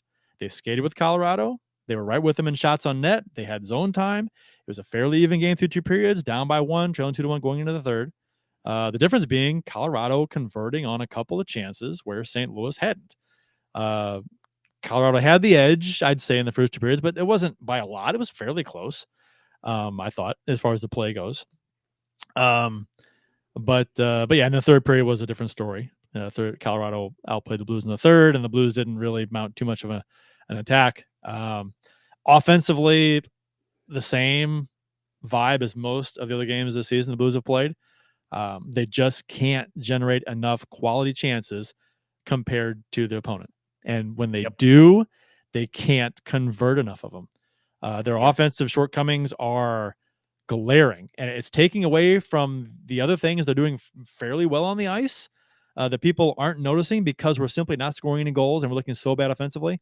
So the thought is just trash on everyone. If the Blues, what was the Blues score last night? Oh, they lost 4-1. Oh God, they are, and the whole team sucks. It's like, well, okay. I mean, if you didn't watch the game, and if you should watch the game, but if you, so because offensively they're terrible. It's like a flip flop a little bit from last season. Offensively, they weren't great last season either, but the defense was horrible last season. But now it's the offense that's horrible, and the defense is actually respectable on most nights. Right. So yeah, I agree that the goal that Tyler Tucker was beat for was, oh God. But I mean, outside of that, Justin Scott said it here. Colorado was getting worked for the first 7 minutes in the first. Then Tucker get beat, and they get a high stick goal, which we'll talk about that too. But yeah, I thought, I was like, the Blues look good in this game, and I even said that after the second period. I was like, I like their game through 2 periods. Yeah, they went down 2-0, but I thought they looked good. They got some chances, and again, in a season like this, I'm not expecting them to win that game. Like, I'm not like, 2 years ago, I would have been like, you got to fucking capitalize. You got to win. This game, I'm looking at it like, if they can get to overtime or if they can even just look good in a 2-1 loss, I'm walking out of that game with a smile on my face. Oh. But yeah, like you said, man, they had chances. They just could not convert. They even had chances where they had good offensive zone pressure, but they just could not convert when they had those chances. And the difference between a good team and a mediocre or bad team, the good teams are going to convert on those chances. Yeah. And that's exactly what Colorado did. And I'm going to stress it again, is that when you're not scoring, the general consensus from a lot of fans is that the whole team is terrible. And, with that's not really fair to the other aspects of this team. What are you doing? I'm screwing everything up here. I changed it. Leave it. There we go. There you go. I fixed it once. Sorry. But so I think the offense, if you're terrible, the same thing last season. Although, if you're terrible defensively, your offense can hide that and mask that, right? Because if you win games 5-4, or 5-3, and you're scoring a ton of goals, then your defensive problems are kind of hidden. But right now you can't do that. You're losing games 3-4-1, and your defense is playing okay, decent enough, but on most shifts. But if you're not scoring, you're going to lose. So I mean, it's and so I think that kind of makes the whole team look worse. And 5-on-5 in this game, Colorado had 14 high danger chances, 4 in the first, 4 in the second, 6 in the third. St. Louis had 6 high danger chances, 2 in each period. Colorado had 28 5-on-5 scoring chances overall to St. Louis's 18. I think the one thing offensively at 5-on-5 in this game was that they were noticeably better was getting the puck to the net. Right, they were shooting from more angles from farther out, getting more pucks on net because they were just getting outshot almost every game of the season. Well, so I it was good. like It was good to see them get pucks on net. Put more towards the net. I think this was something that maybe was a bit of a scouting report on this young goalie. Was let's get some pucks on net. He's going to give up some rebounds. Let's get some guys crashing, and let's create some chances that way. That's something we haven't done this season a whole lot. So let's do it. And that's what they were doing. And I did, again, that's why I liked their game. I thought they came out looking very good in this game. I thought, again, if they come out down 2-1 through the second period, I'm like, that's great. Go into the third, you could still win this thing. So it was an exciting game for me, and I love the way they looked. And we'll talk about it, but the third period was just a fucking collapse. When Thomas scored, yeah, you got a big fist bump and a yell out of me when Thomas scored. Oh, me too. Yeah, me too. Because it was like you had to score the next goal. You couldn't go down 3-0, right? Yep. So the next goal, I mean, you're out of the game completely if it's 3-0, or you're right back in it with the next goal. So the next goal is huge, and Thomas gets it late in the second. So you should have, ideally, or you think, momentum going into the third, right? The old traditional, hey, we score late in the period, momentum going into the third. But Colorado, scored early in the third, and that was almost it. So Justin Scott has a couple comments to kind of back up what you said earlier about everybody just kind of getting lumped in for being terrible. He says Thomas, Bucci, and Kapanen were a very consistent line all night. And then he said Thomas and his line were arguably the best players on the ice, and they get lumped into being terrible. Yeah, I'm with you. Thomas was the one that scored the goal, but I said this, and I believe it. If you remember what I said to start the year, I thought of the 3 reclamation projects, Kapanen was the one that I was kind of low on, and I'm like, if you're gonna make a playoff race, you need to get somebody better in your top 6 than Kapanen. I think Kapanen's been their best forward all year. He's been great. He's been good. Yeah. Yeah. He's been dynamic. He's got speed and actually handles the puck when he gets it, unlike Jordan Kyrou, who's got speed but zero puck handling ability. Berube said after the game, we made 2 bad puck decisions in the third period. It cost us the game. That's basically what it boils down to. I didn't like this because it totally ignores Tucker's horrible play on defense for that first goal against. Wasn't just that goal. He got burned the same way again. Later on, yeah. When he's getting burned to the outside like that, that is a bad sign. You can't get burned to the outside. Good Lord. Right. And, the first goal, maybe you guys talked about it, but he was covering for Krug. He was the right-handed defenseman on that play, or the right-sided defenseman, and he came across to cover, and he just got smoked.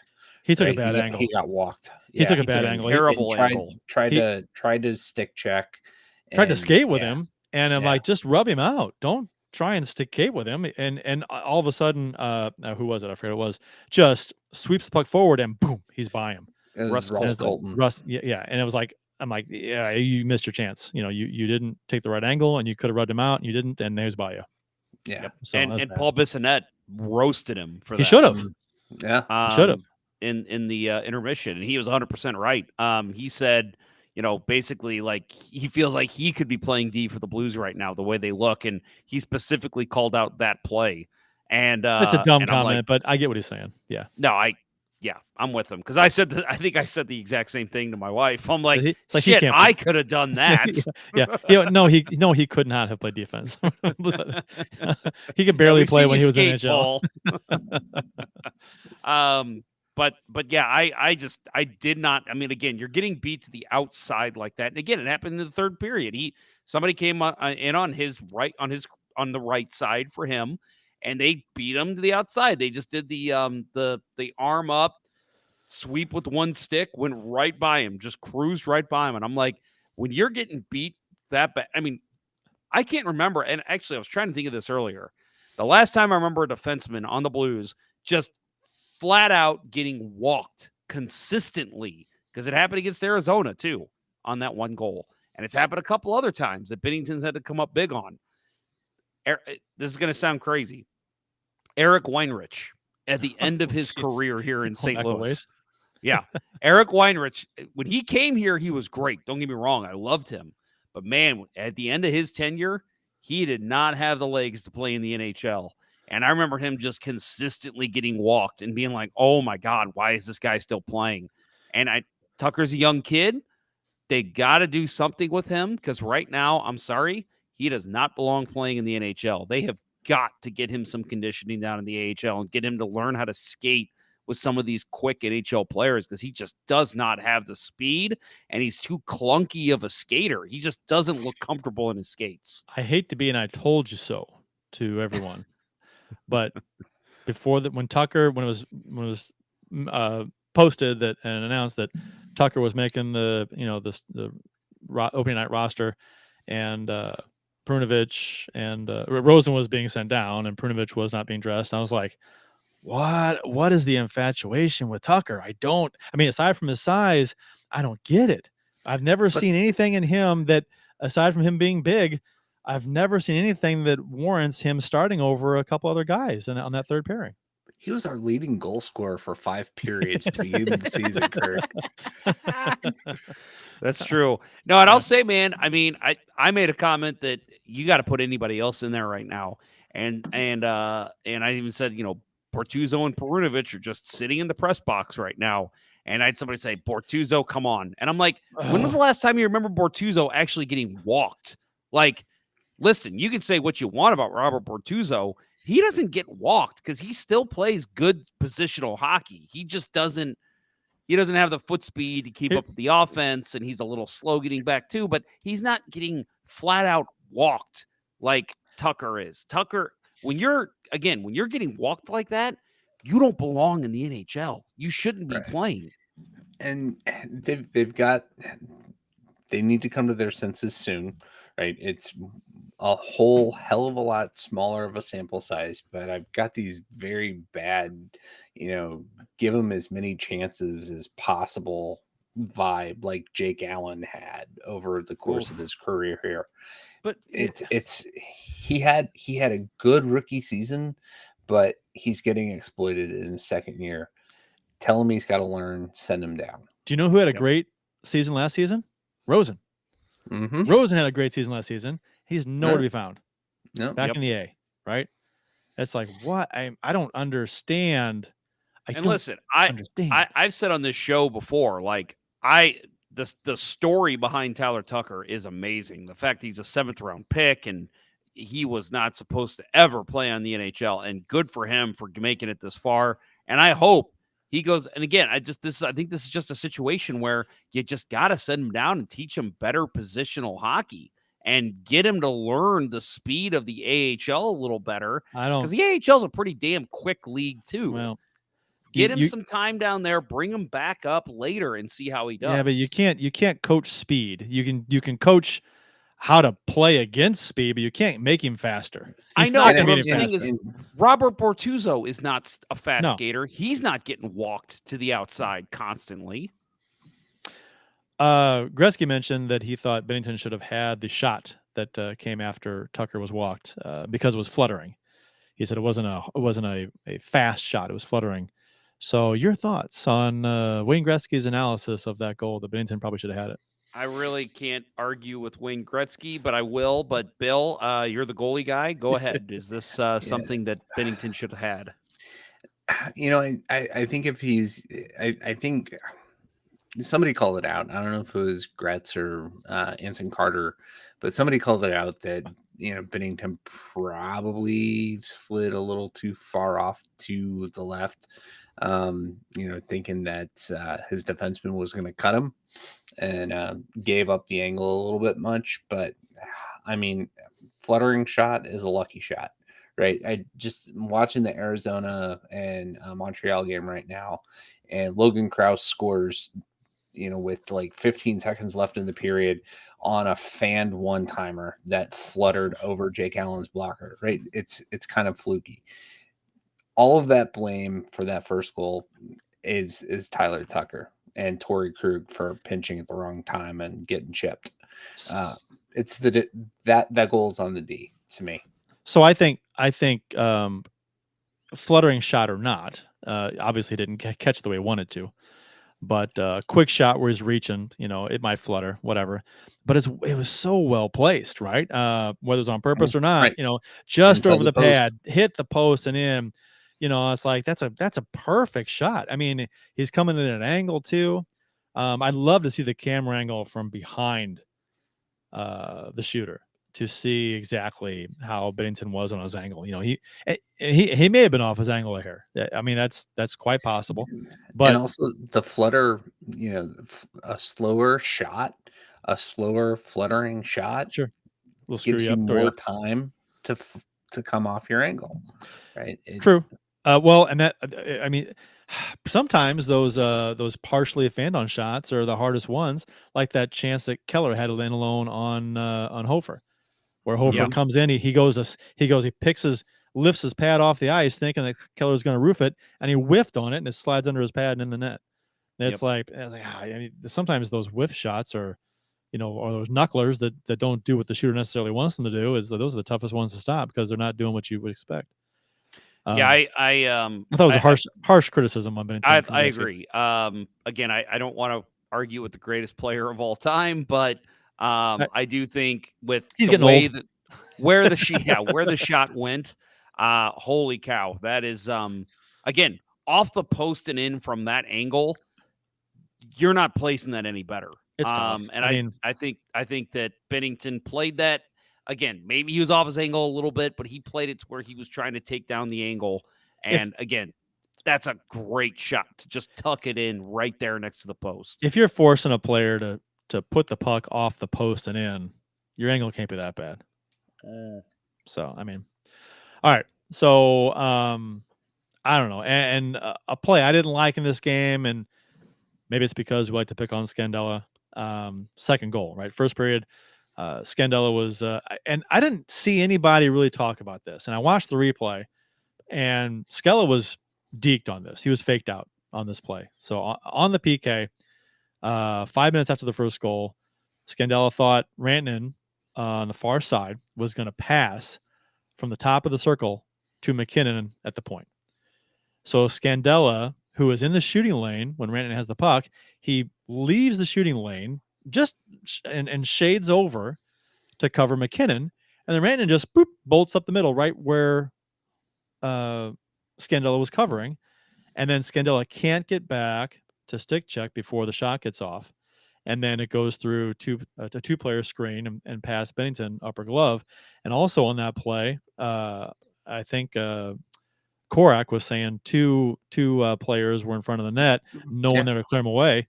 Well, Parayko was there. He was on both those players, but as soon as the shot was being let go, he backs off those two players, I assume, to let Bennington try and see the shot better. Yeah. But there was still two players there. Yeah. So I thought that was kind of a bad sequence. I thought Scandella was faked out, guessed wrong, and then it let Rantanen walk in, and then Parayko, Kurt, try to clear the crease, just left the two players in front. You made me a happy man tonight, because that was the same thing I did. I thought, I'm just picking on Scandella here. Like I need to relax. Like I was getting ready to tweet something out. Like, Jesus Christ, why is Scandella still on the ice? But I was like, you know what? That was probably more Parayko letting those two guys stand there. But hearing you say that, I'm like, God damn it, that's exactly what I thought too. Yeah. And I don't know what he was doing. I mean, he did. He gave him the shooting lane. Yeah. Like he gave it up. Yeah. And I remember who it was. There was already somebody that was kind of in the slot close to McKinnon, one of the forwards. And I'm like, you gotta trust that your forward's gonna lift a stick if a pass gets through there. So you gotta take the shooting lane, because Rantanen can tuck it anywhere on that net. You gotta take that shooting lane and don't let him have it. And then, like you said, perfect storm of shit with Colton Parayko. Just let me just Back go off, ahead. Backed off. Yeah. Which I get. I get if there's no one else there. Let your goalie see the shot. Perfectly fine from that distance. But there were two players there. So if anything, stay there, try and push him out of the way, and create a third body to try and block a puck or something. I don't know. A puck has a lot less opportunity to get through three people than two. Right. Or you can just stay there and try and block it. Right. And that's exactly what he should have done. I thought, Parayko's had a very strong year. I've loved him this season. Previous season. Fantastic. Yep. He was awful in the third period in this game. Yes. The first and third periods of this game, I thought. Scandella hung him out to dry with the bad coverage there. But anytime you have a double I formation in front of your goalie, you done something wrong, right? And that absolutely infuriated me seeing that. And later on we'll talk about it. But Parayko coverage on the Bowen Byram goal. Let's go ahead and talk about it. It was like it was a computer glitch. And he stuck to the boards and let McKinnon peel off of him. There's a turnover, and McKinnon's got an easy pass across the slot. Yeah, and he was real late coming off the boards. Real late. What are you doing? I know. That was a controller broke moment. Right. It was terrible. Yeah, that was bad. And I mean, to add on to that, Schen's fucking turnover. Oh, that was terrible. What are you doing, man? You're throwing it right back into the mix. What are you doing? I watched this a number of times. The camera like changes camera angles like right in the middle of that turnover, and I couldn't really tell if he went to pass and he got stick checked at the same time, or if it was a wild pass back that was intercepted. I couldn't tell how much Colorado affected that pass. I don't think either Colorado. way, it looked bad. I don't think Colorado affected it at all. I think what he was trying to do was he was trying to lift it over their heads into the neutral zone, and he just put it on the ground. He missed it, misplayed it, and it's like, dude, that late in a game, he had that. There was nobody behind the net. Throw it around behind. Like, don't go right back where everybody was converging. And he gave that right to McKinnon. And I'm like, and man, this was the play where I started thinking, oh my God, is this the end of Braden Schenn? Yeah. Because man, he's been bad this year. He's been rough. And to be honest, he was looking rough last year.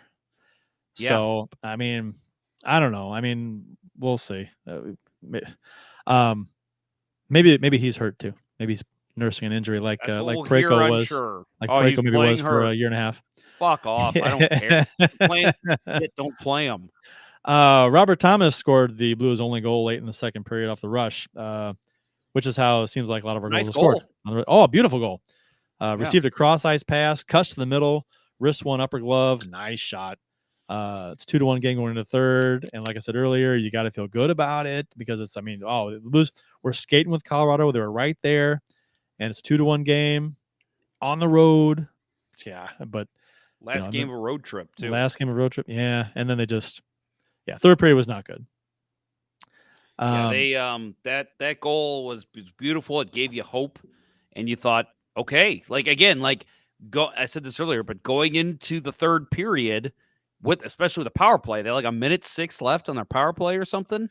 And it was like, okay, here we go. Like, they got a big goal there at the end. Good chance they don't score early on, but hey, if they get some pressure, they get some momentum, they go. But then that shit third goal came for Colorado, and it was just dash the hopes. That third goal, a minute 41 into the third, Krug and Schenn were both puck watching while in the slot as the puck is passed out from behind the end red line back of the goal to Rantanen, who moved in from the faceoff dot. Both Krug and Schenn slid over to cover Rantanen as he came in, leaving Lehkonen all by himself in front of the net, who receives a pass from Rantanen and puts it by Binnington. Makes a little move, puts it by Binnington on the just inside the near post from in tight. Total blown coverage in front of the goal. I don't know. A miscommunication. Obviously, Schen's back there, so he's not a defenseman. But you can't you can't have two guys in front to leave a guy coming towards the net and leaving one guy all alone. I mean, he's going to get the puck. So well, and I'll say the one good news for me here is that Lehkonen's on my fantasy team, so I did appreciate that. But no, I was very upset with this goal. Probably as close as I'll get to being angry with this team. Yeah, me too. Because you had the momentum, right? Yeah, you had the momentum. They played fine before this, and then you just have this abortion of a play, and was just, what are you fucking doing? You know, okay, so and these, I'll say this about the Blues right now. The teams are gonna get chances. It's professional NHL teams. You cannot play a perfect game and not give a team any chances. Every team makes mistakes. Every team is going to miss an assignment here or there. People are going to spring open. They're good players, right? And they're going to get really good chances, and they're going to players talking about these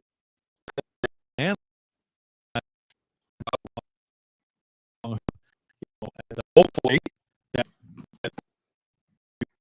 is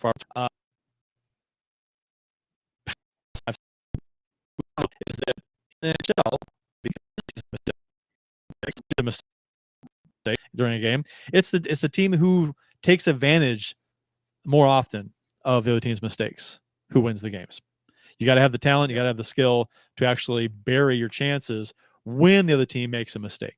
Typically, if a team's playing really good hockey and they're not making mistakes at that moment in the game, typically goals aren't scored unless you make a fantastic, amazing play, right? So it's usually somebody's not quite on their assignment, didn't quite make the best play they could have, the other team jumps on it. So, and I think I was hoping that this game was going to be that case where, you had the play with Tucker, where he got walked, and you have the play with Scandell, the second goal, and Parayko, the series of unfortunate events leading to a goal, and we're trailing 2-1 going into third. Okay, 2 mistakes in the game, 2 bad ones they scored on, and then hopefully we can take advantage of some mistakes by Colorado in third and tie it and maybe get the win or go to overtime, get the win, whatever. But that didn't happen. So I just want to reiterate that we're really ripping on them during this game when I thought they played a good game for 2 out of 3 periods. Mostly, They did. right? And right. We do see that with teams. Any team, good teams have bad periods. That was the case here. This wasn't a Vancouver or Arizona game where it was just a bad 60 minutes. This was a bad third period that led to a loss. And unfortunately, they already given up 2 goals. So it was just, it looks worse than what it was. But yeah, the third period, good God, they did not look like a confident team after that power play ended. And then again, with the Lehkonen goal coming in so quickly after that power play ended, I think that was just the death nail for the Blues. Just not a good third period. Hopefully we'll see them bounce back better Friday night. But yeah, that was, I see why people were upset. But at the end of the day, again, I look at this as a bad period from a mediocre hockey team. Yeah. Go ahead. No, I agree. And I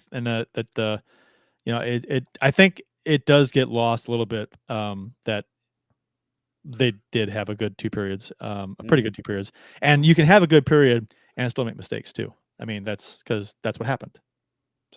So Justin Scott says we forgot to cover the shitty ice stick. Yeah. So what do you guys think? Was that a goal or not? In real time, I thought it was a high stick, but going back and watching like Johansson actually does a really good job of waiting and letting the puck fall low enough that, even though his shoulders are slumped, that it doesn't touch his stick until it's too close to call. Until they showed that on ice camera from the other end, right? The one that showed like the level at the crossbar, that last view. Yeah. Until they showed that one, I thought that looks high. But then they showed that one that was down at below the crossbar level or just at the crossbar level. I was like, oh man, that looks right at it. Right. I don't know if they can return that. So tie goes to the runner. Whatever the call on the ice was is what they're going to go with if they really feel like it's inconclusive or a tie. Right. And I was thinking, if the Blues get away with this and they get this call, right, we're going to be talking again about how great our video replay team is. But you know what? What they've been used for so far is to counteract bad goals. Yeah. Right. Well, and you know what? No harm, no foul, because Colorado did not score on the power play after this. Right. So, But I'll say that this is where, again, and we've talked about this countless times, this is where I have a problem with this rule. Because there was a lot of people saying, oh, that's a dumb challenge. I think it's a completely warranted challenge. Sure. You only have a short amount of time to determine, okay, should we challenge this or not? I think in the moment, hey, that goal puts us down even more. Let's challenge. It's fucking close. So, but that's where my problem is with this rule is I don't think it was an egregious, okay, they just wanted a timeout, which is what a lot of times coaches use that for, which is why they put this penalty in place. This is ticky-tack. It could go either way. We just want to make sure you got the call right. To me, and I know that this opens up a whole barn of shit, but to me, it's ridiculous. You get penalized for wanting to make sure that call gets right. Like, the fact that the Blues had to call off a penalty after this is bullshit to me. Just totally stupid rule in the NHL. Yeah. If you were just wanting to make sure that's the right call, come on, you shouldn't be penalized for that. It's right. In theory, you get it. You're trying to disincentivize slowing down the game, and that's not what was happening, right? It's a totally legit thing to call that one, right? It was. I don't know. To the naked eye, it was, I thought, better than 50-50. And it only took, like Kurt said, that one replay, right? To actually see, no, that's what did it for me. That was good, right? I think I don't have a problem. Actually, okay, so I don't think I have a problem with the penalty after a failed challenge, only because of the alternatives that would probably be used instead. So if they didn't do that, they would probably go with a system that you had so many challenges in a game, right? Or you say you had like you had one challenge in a game, and if you were successful, you got one more.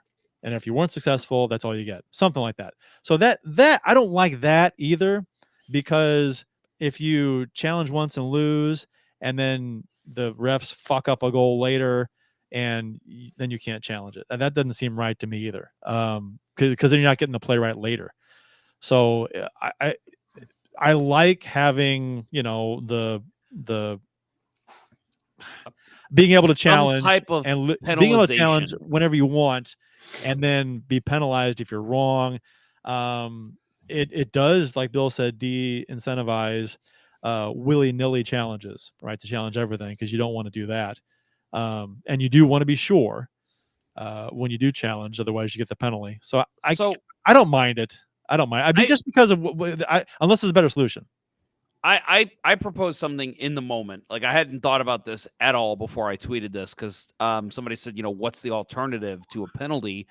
Something I came up with. Maybe there's like a waiting period or something. But my thought was, how about instead of a penalty for a wasted challenge, the face-off after the goal is in the defensive zone for the challenging team, and it's in their zone, and then they're only allowed to start with 4 players, and then they can send out a 5th player as the puck is dropped, because I feel like that still gives an advantage to the offensive team, and maybe it's like you have to wait 10 seconds to send your 5th player out or something like that.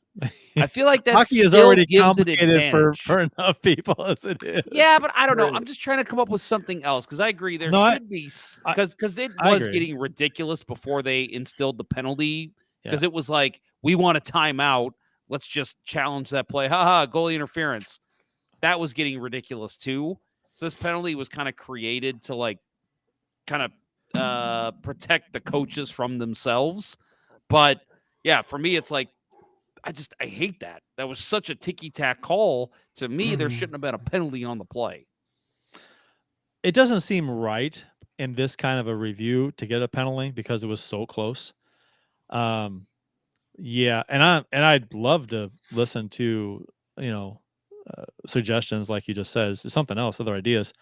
But I think out of the alternatives that I can think of and that they've used in the past, or that the NFL does, stuff like that, I don't have a problem with this one compared to those. I think I like this one out of all of those so far. Not saying it's not a better one, but I haven't heard it yet. Justin Scott, and Justin Scott's just my friend today. He's like loving. Him and Ken Morris had a really good discussion going earlier about Kyrou and Thomas and Yeah, kind we of their should. place. Yeah, and they I think Justin Scott said something about being disappointed in Kyrou or something along those lines this season. I think You know what's funny is that last year, if you go back and listen to the shows, and there was one time in particular, I remember where Kurt and I got in a huge argument because I was saying bench Kyrou, bench him, bench him. He's been bad. He's been bad. Bench him. And I will say, my reasoning was because he's putting up points, but everything else he's doing is fucking awful. I feel the opposite this year. Like, let him I play, feel like, even though he's played like shit. Not putting. no, up I points? feel like he actually has not played that bad, but he's not he's not playing offensively enough. He's not. His offensive numbers aren't impressive. He's not as impressive in the offensive zone, but he's back checking. He's forechecking. He has done a lot of the small things he wasn't doing last year. He's just not converting, and he's not getting the offensive chances. So Right. it's funny because I've kind of taken a 180 with him right now. Yeah, but if there was one guy on the team I wouldn't want to make that trade, it's Kyrou, right? He could put the puck in the net, and that's one thing we're lacking. And to me, the biggest trade-off is his inability, right? Or not the trade-off. The biggest shortcoming this year, his inability to hold on to the puck. Right? Yeah. Every time the puck comes to him, it bounces even just a little bit.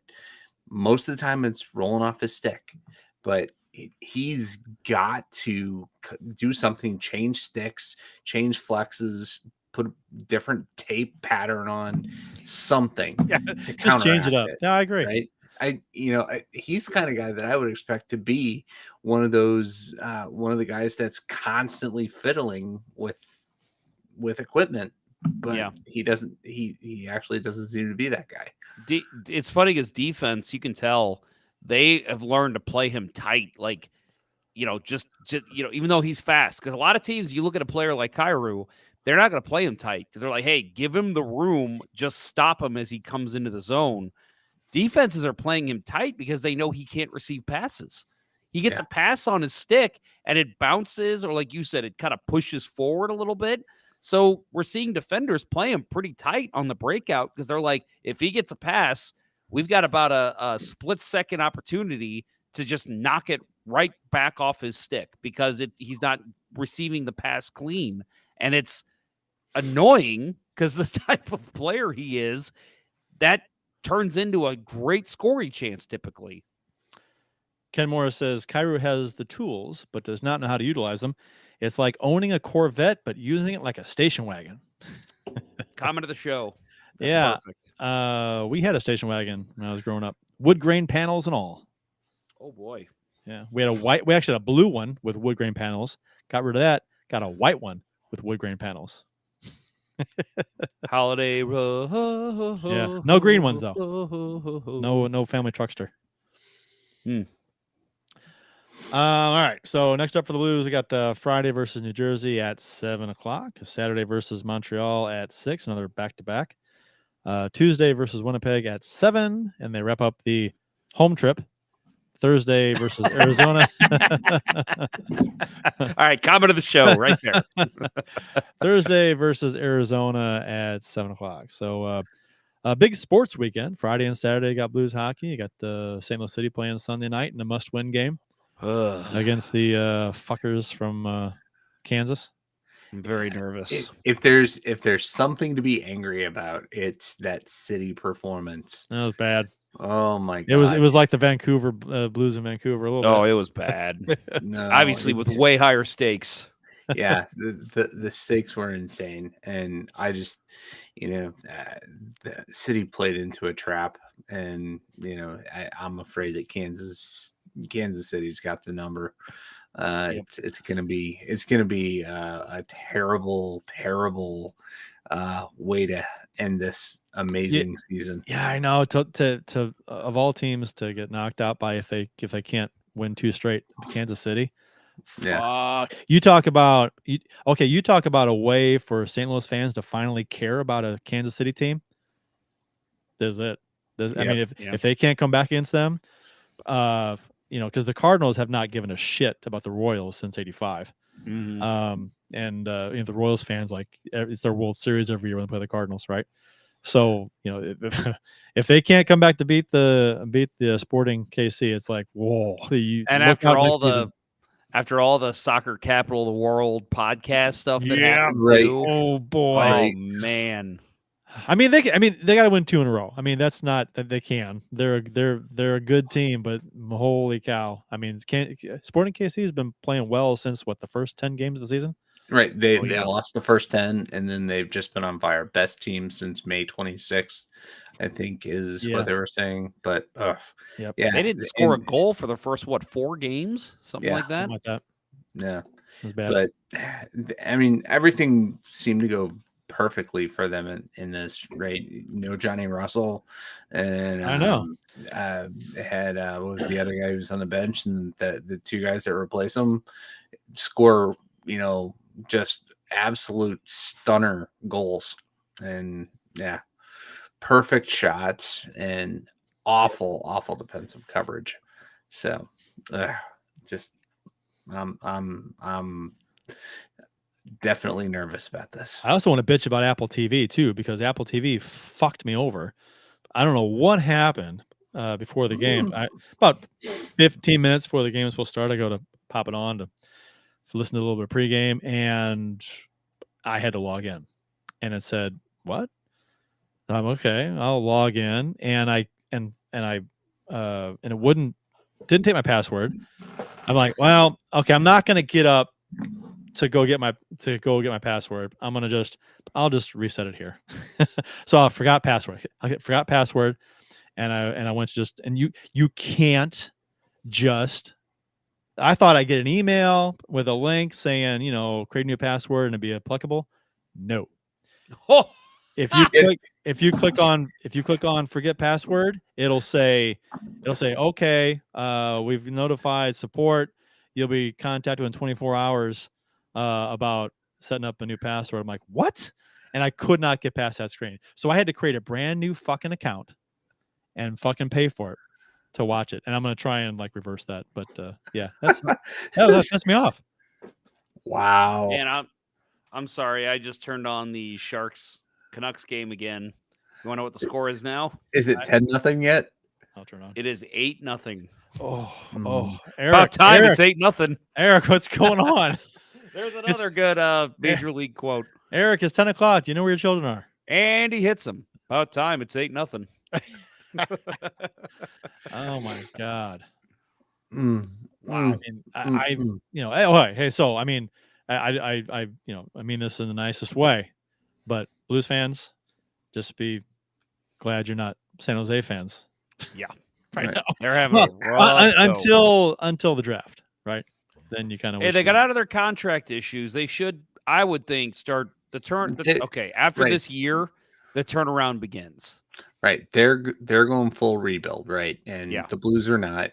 We're stuck with, 2 more years of Nick Leddy, Torrey Krug, Justin Falk, Colton Parayko, Marco Scandella. No. I know. I'm just out of Scandella after this year, though. And I'm just poking fun. But all right. So I guess at this point, we're getting into probably tidbits around the NHL. So I'll just briefly mention. We talked a little bit last week about how the Blues defense has looked better. Again, you take out that Vancouver game. I think that is still the case. And then a little bit, again, third period of the Colorado game. I still think that's the case. I made a comment on Twitter the other night. I feel like Colton Parayko, and I know you guys agree, Colton Parayko has played much better this year and looks great. I would even venture to say that I think Colton Parayko, Justin Falk, and Torrey Krug have been a pretty nice top 3. I think the biggest issues with this team, again, outside of the Vancouver game and maybe the third period against Colorado, has been Tucker, Scandella, Leddy. Leddy has not shown me anything this year. he's been a huge disappointment for me. But I think Krug, listen, and okay, so I think in terms of defense, I'm talking about defense, folks. I think Torrey Krug has looked a lot better this year. Has he still turned the puck over? Sure. Does he have 0 points? Yes.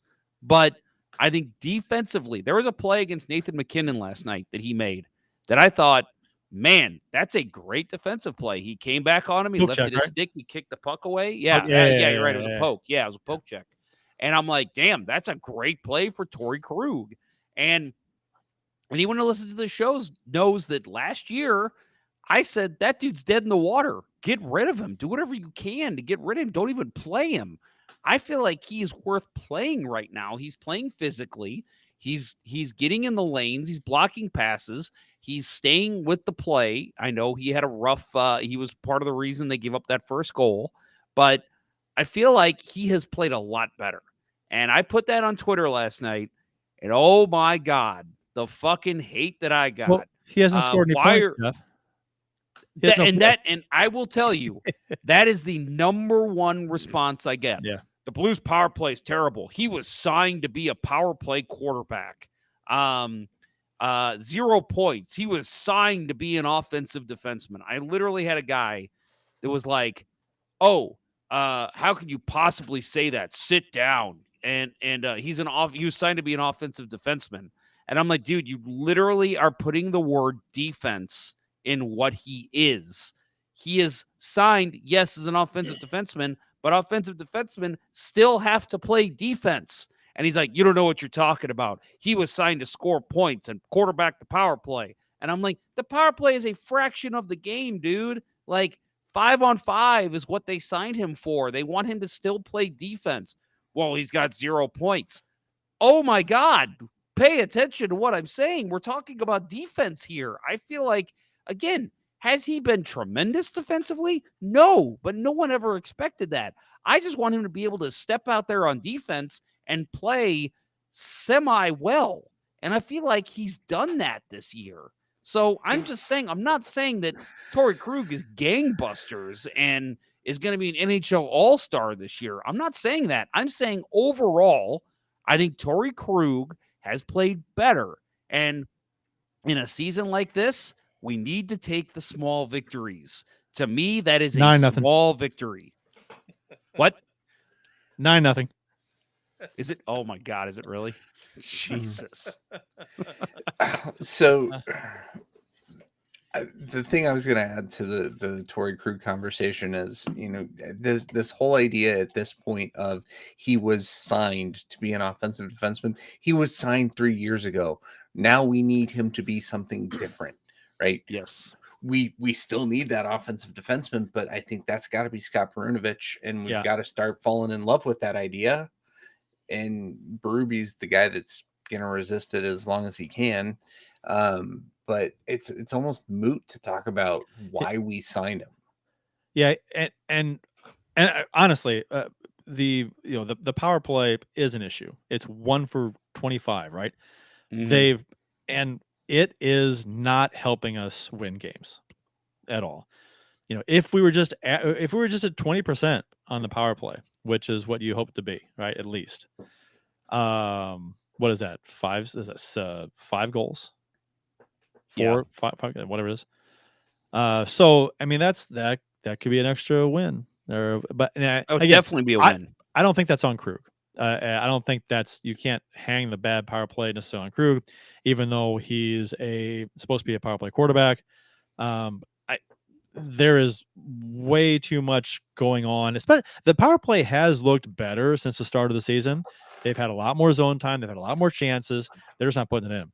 And I think that will hopefully turn around a little bit. But yeah, if you were to ask me, would I rather have Torrey Krug play defensively like he did last year while he's putting up, the points we expect, or do I want him to be a responsible defenseman? I would choose the responsible defenseman, even though this team needs offense, but that's what Perunovich can be for, right? Like you said, right. We've got him to plug in if we want some more offense from the defense. on the power play. I mean, if Krug's playing fine defensively, or for the most part fine defensively, then get Perunovic in there and get him some more playing time and fucking sit Tucker. Yeah, I don't understand that. So I don't care if Perunovic is a little worse maybe defensively than Tucker. Is he though? I don't know. Well, I don't know. He hasn't played. At He hasn't this played a whole point, lot. I feel like you can't get much worse than Tucker. Well, he hasn't played a whole lot, so it's really hard to tell. But and I said this last week. I think I said this last week that it's this team. There aren't high expectations for this team, unfortunately, this season. So what have you got to lose to put Perunovic out there and see what he's got? I mean, they haven't really said, if they, oh, well, Perunovic, he needs more work doing this, more work doing that. Well, he's not getting the work. He's in the press box. Well, he's not. It's like the old adage of, oh, we can't hire you because we need somebody with more experience. Well, I can't get that experience if somebody doesn't hire me. Right. And Well, this is the same thing here with Perunovic. This is a great chance for him to get that experience and those minutes and those game situations under his belt to learn from. Right. Actual real game minutes. For the love of God, don't just go 11-7 with Perunovic. Fucking play him. Let him play some real defensive minutes. What did we say? What did I say last week? I said they might go 11-7 and just play Perunovic on the power play. Isn't that what I said? I said that. That's I mean, he played what they did. He played a little more. He didn't play a whole lot on the power play though, which is weird. 30 seconds or something like that? Something like that. I don't know what it was, but he didn't. But it wasn't just a power play guy. He played a little bit, like 8 minutes or something. It wasn't a whole lot. Mm-hmm. But they went 11-7 for Perunovic, and they didn't play him a whole lot. So no. I don't know. I'd love to just see. I will tell you this with the precedent that Berube has set with, we need more out of him with Vrana. If we see Tyler Tucker in the lineup next game, that might be my first strike with Berube and saying, you might not last it until 2024, bud. You can't just hold Vrana accountable and then have a guy like Tucker who has just gotten walked left and right and just keep him in the lineup. We need more from him, Berube. We do. Okay. So next game is tomorrow against New Jersey at home. What is they're this? A fast team. Well, yeah, and the standings look like right now they are New Jersey's 5-2-1. Let's see, they got 33 goals for, 30 against. So, yeah, they can. 8 games played. Team. 8 games played, 33 goals for. So they score some and they allow some. They're a quick team, and we need to get some quick defenders out there. I think this is a perfect opportunity to play Perunovic and sit Tucker. Right, they're not huge on the front side, so that the whole needing to have size on the back end argument is out the door. I think for the next 2 games.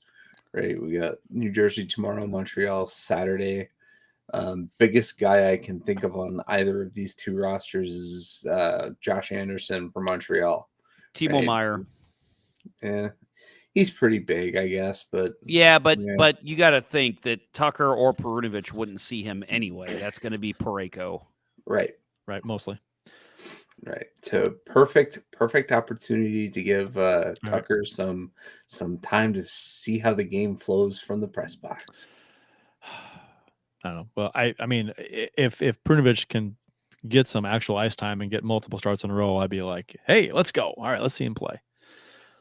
All right, rapid fire tidbits. Some more of those. We got former NHLer Adam Johnson dies after being slashed in the throat while playing for the Nottingham Panthers in England. It was a freak accident when Sheffield Steelers player Matt Petgrave's skate came across Johnson's neck. Petgrave had collided with another player, kind of got spun around, and his leg came up in the air, slit his throat, later killing him. There's pitchforks and torches are out on social media. talking about manslaughter. Let's Redgrave. okay. First of all, Yeah. obviously a major tragedy and RIP to Adam Johnson. But let's talk about that before we get to the next part of this. Did you guys see the play? Yeah. And what do you think? No, I mean, this is what I think happened. If you're going to ask my opinion, okay, this scenario makes contact with, I guess it was the defender, kind of gets spun around, and my thinking is maybe he wants to get a piece of Johnson, so he kind of throws his leg out to try and impede his progress a little bit, and it gets up way higher than intended, and because of the contact, maybe, and it just, I mean, it slices his throat. So I don't. To say it's intentional, I don't know. I mean, you don't know what's going through the guy's mind, but I don't see anything personally that jumps out at me as being intentional. It seems very, just an unfortunate incident. Right. I did not seek out the video.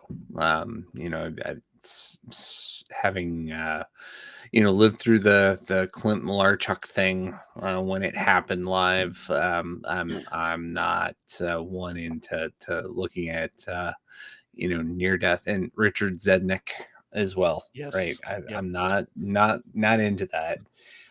It's not like from the descriptions I've read and what you guys are talking about, it's not like he stomped on him, right? No. He didn't use his knife boots to like attack the guy, right? It's a freak accident, and legs come up kind of often, right. on plays like a player kind of glances off somebody, gets spun around, and their legs can come up, their feet can come up. Yeah, so. I'm 100% with what Kurt said, because I did see it. I do think he was just trying to. It's just one of those situations, and I hate to say this because I did see comparisons. Basically, this player met Petgrave. Petgrave is similar to a Nazem Kadri type in that league. So hearing that comparison, I could totally see it's because it's a situation where Johnson's cutting across, Petgrave's coming the other way, collides with another player. And he's just like, oh, I'm going to go down. I'm going to fall. I might as well try and get a piece of Johnson and take him out too as he's carrying the puck across. But I will say, holy mother of God, that I've never seen a foot fly up that quickly and that easily. I'm not saying he did it intentionally. I think that's absolutely ludicrous to think a player would do something like that.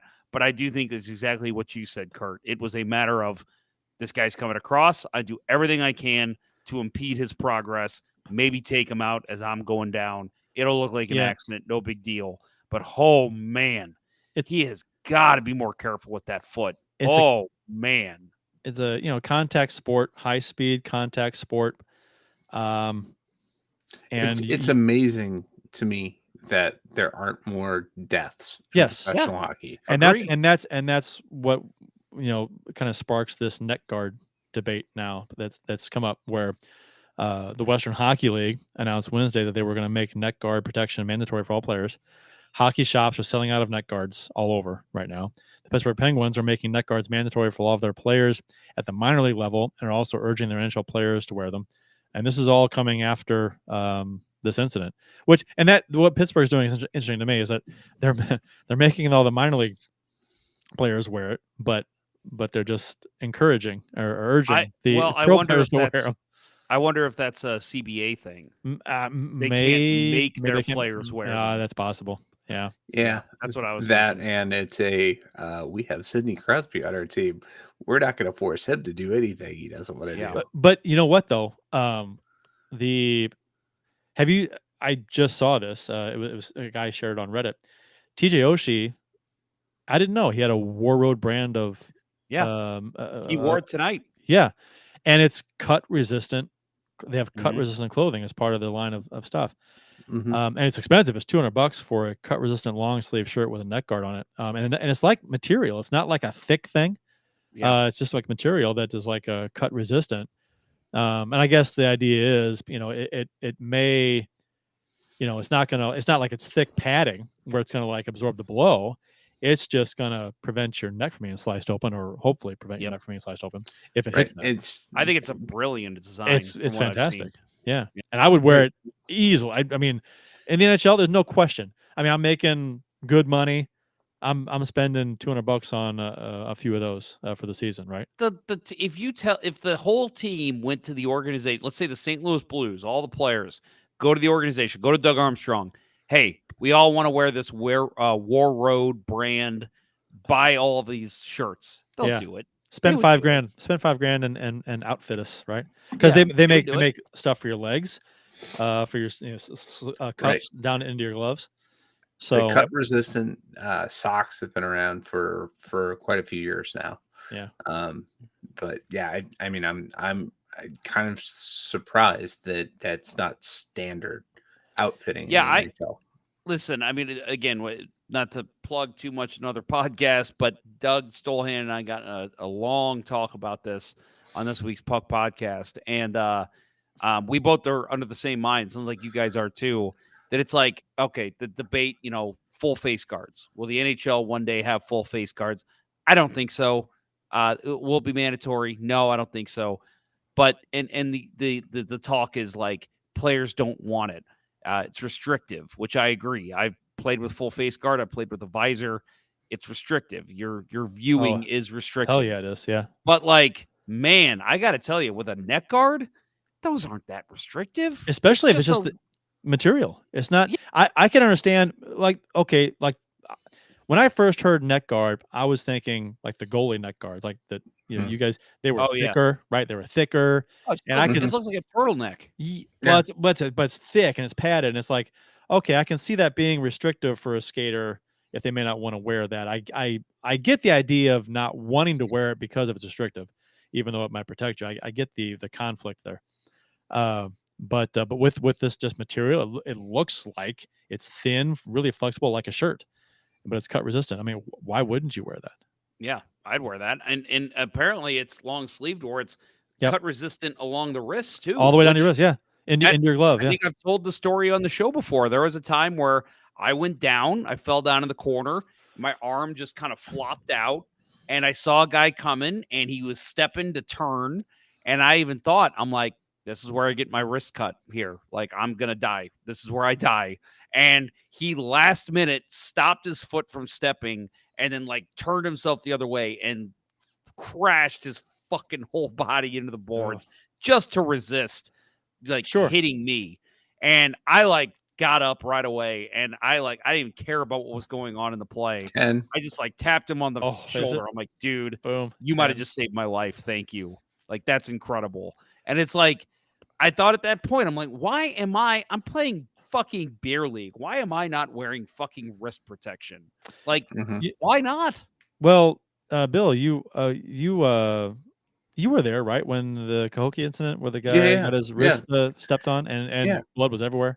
Yeah, Captain Kirk, Chris Kirk, the guy. I think I've told the story on the podcast before. So it was an early Saturday game. Springfield had come down to play, and just a weird play. Chris fell at the blue line, and there's this tall, rangy dude cutting across the blue line and tried to jump and didn't jump high enough, and right across his wrist. Cool. Starting quarterback for Cahokia High, valedictorian, and all that stuff, and that put a damper on the football season. It's interesting. I think a lot of people who are up in arms about wanting everything, all these neck guards to be mandatory. No one has ever died on the NHL ice from a skate blade to the neck or a skate blade to the wrist. Hasn't happened. Yes, incidents have happened in other leagues, lower level leagues or whatever. But NHL, no. And I think some lower leagues do require neck guards and things like that. So, but apparently, youth hockey requires it now. Who does? Youth hockey. Okay. Mm-hmm. So I mean, I think I don't know if this is like the pendulum swinging pretty far the other way. Like I wouldn't call it an overreaction. I would, because I'm definitely for neck guards. If my kids were playing, they'd be wearing this stuff. But I I don't know if people understand how rare it is that this kind of thing happens, even though we almost have a story from it happening. But maybe I'm maybe it happens more than I'm aware too. Maybe you don't hear about a lot of stuff. So where are someone you gets a bad against cut. No, them putting on neck guards? no, I'm not against No? that. I said no. I'm all in favor of it. But I think there are a lot of people who are up in arms about it and demanding it when I'm not. I don't. I'm not sure if they understand how rare it is that it happens. I'm not saying. Yeah. You know, I'm just trying to understand both sides, and I'm like, yes, I'm all in favor of wearing protective equipment, especially if it's not restrictive in any way, which the War Road stuff does seem to be, like stuff like that. That seems like a no-brainer, obviously. Yeah. But No, I'm with you. on this same thing, you know, it is really rare for someone to suffer a cut and this is the first person, right, that has died due to the first person who used to okay, Masterson died on the ice. It was a head injury. But no one has died on the ice from a skate cut. My so- only counter to that would be one time is I know. too many times. I know. Right. And I know. and I know, with but I think Masterton, yeah, it didn't lead to at that point helmets being mandatory, but I'm Uh-oh, sure what that happened? started it. Yep. What happened to Friedman? He Oh, just no. took off the ice like something bad happened. Oh, he's cut. Puck in Something the happened. Oh God. it broke the Oh, helmet. the puck right in the face. Yeah, you can see Shot. something. It shattered the mask. Oh, he's pissed Ooh, too. yeah, it did. I hope his eyes are okay. He looks. I mean, he It's got off mouth. on his own will, Could be and mouth or nose, right? That Ooh, he's shield bleeding, though. might Ooh. that shield might have saved his eyes. Yeah, Oof. whatever. Oh. Something popped off that helmet. Yeah. Yeah. Yep. Yeah, they're scraping it up now, along with some blood. Ooh. Oh, man, that's nasty. Oh. As we're That's talking tough. about, As we're talking about players bleeding on the ice, right? Yeah. Right. And I don't even know where I'm going with that. Really, it's just that I think I don't know if people who it is rare. Let's not act like it happens all the time. It is rare for something that's serious to happen, but it Yep, does happen. but- So I think, and I'm all for it. If you were to ask me, should the league make it mandatory? I'd say, yeah, I think so. I mean, why not? You know, especially if it's not uncumbersome, like just sign a contract with War Road and make the players wear it. I was gonna say, I would just think look at Oshie tonight, already putting it on tonight and saying, this is, you know what, I've invested in this. I'm wearing it tonight. And I think it should just be honestly on the players, just be like, this is the right call. Go to the NHL, say, hey, I know this, again, I think it might be a CBA thing. Say, you know what, we're willing to waive that shit. Everybody should be wearing these. Here's the deal, though. And I'm all for it. You know what? I bet you. So players are required to wear a certain brand undergarments, right, under their jerseys and equipment.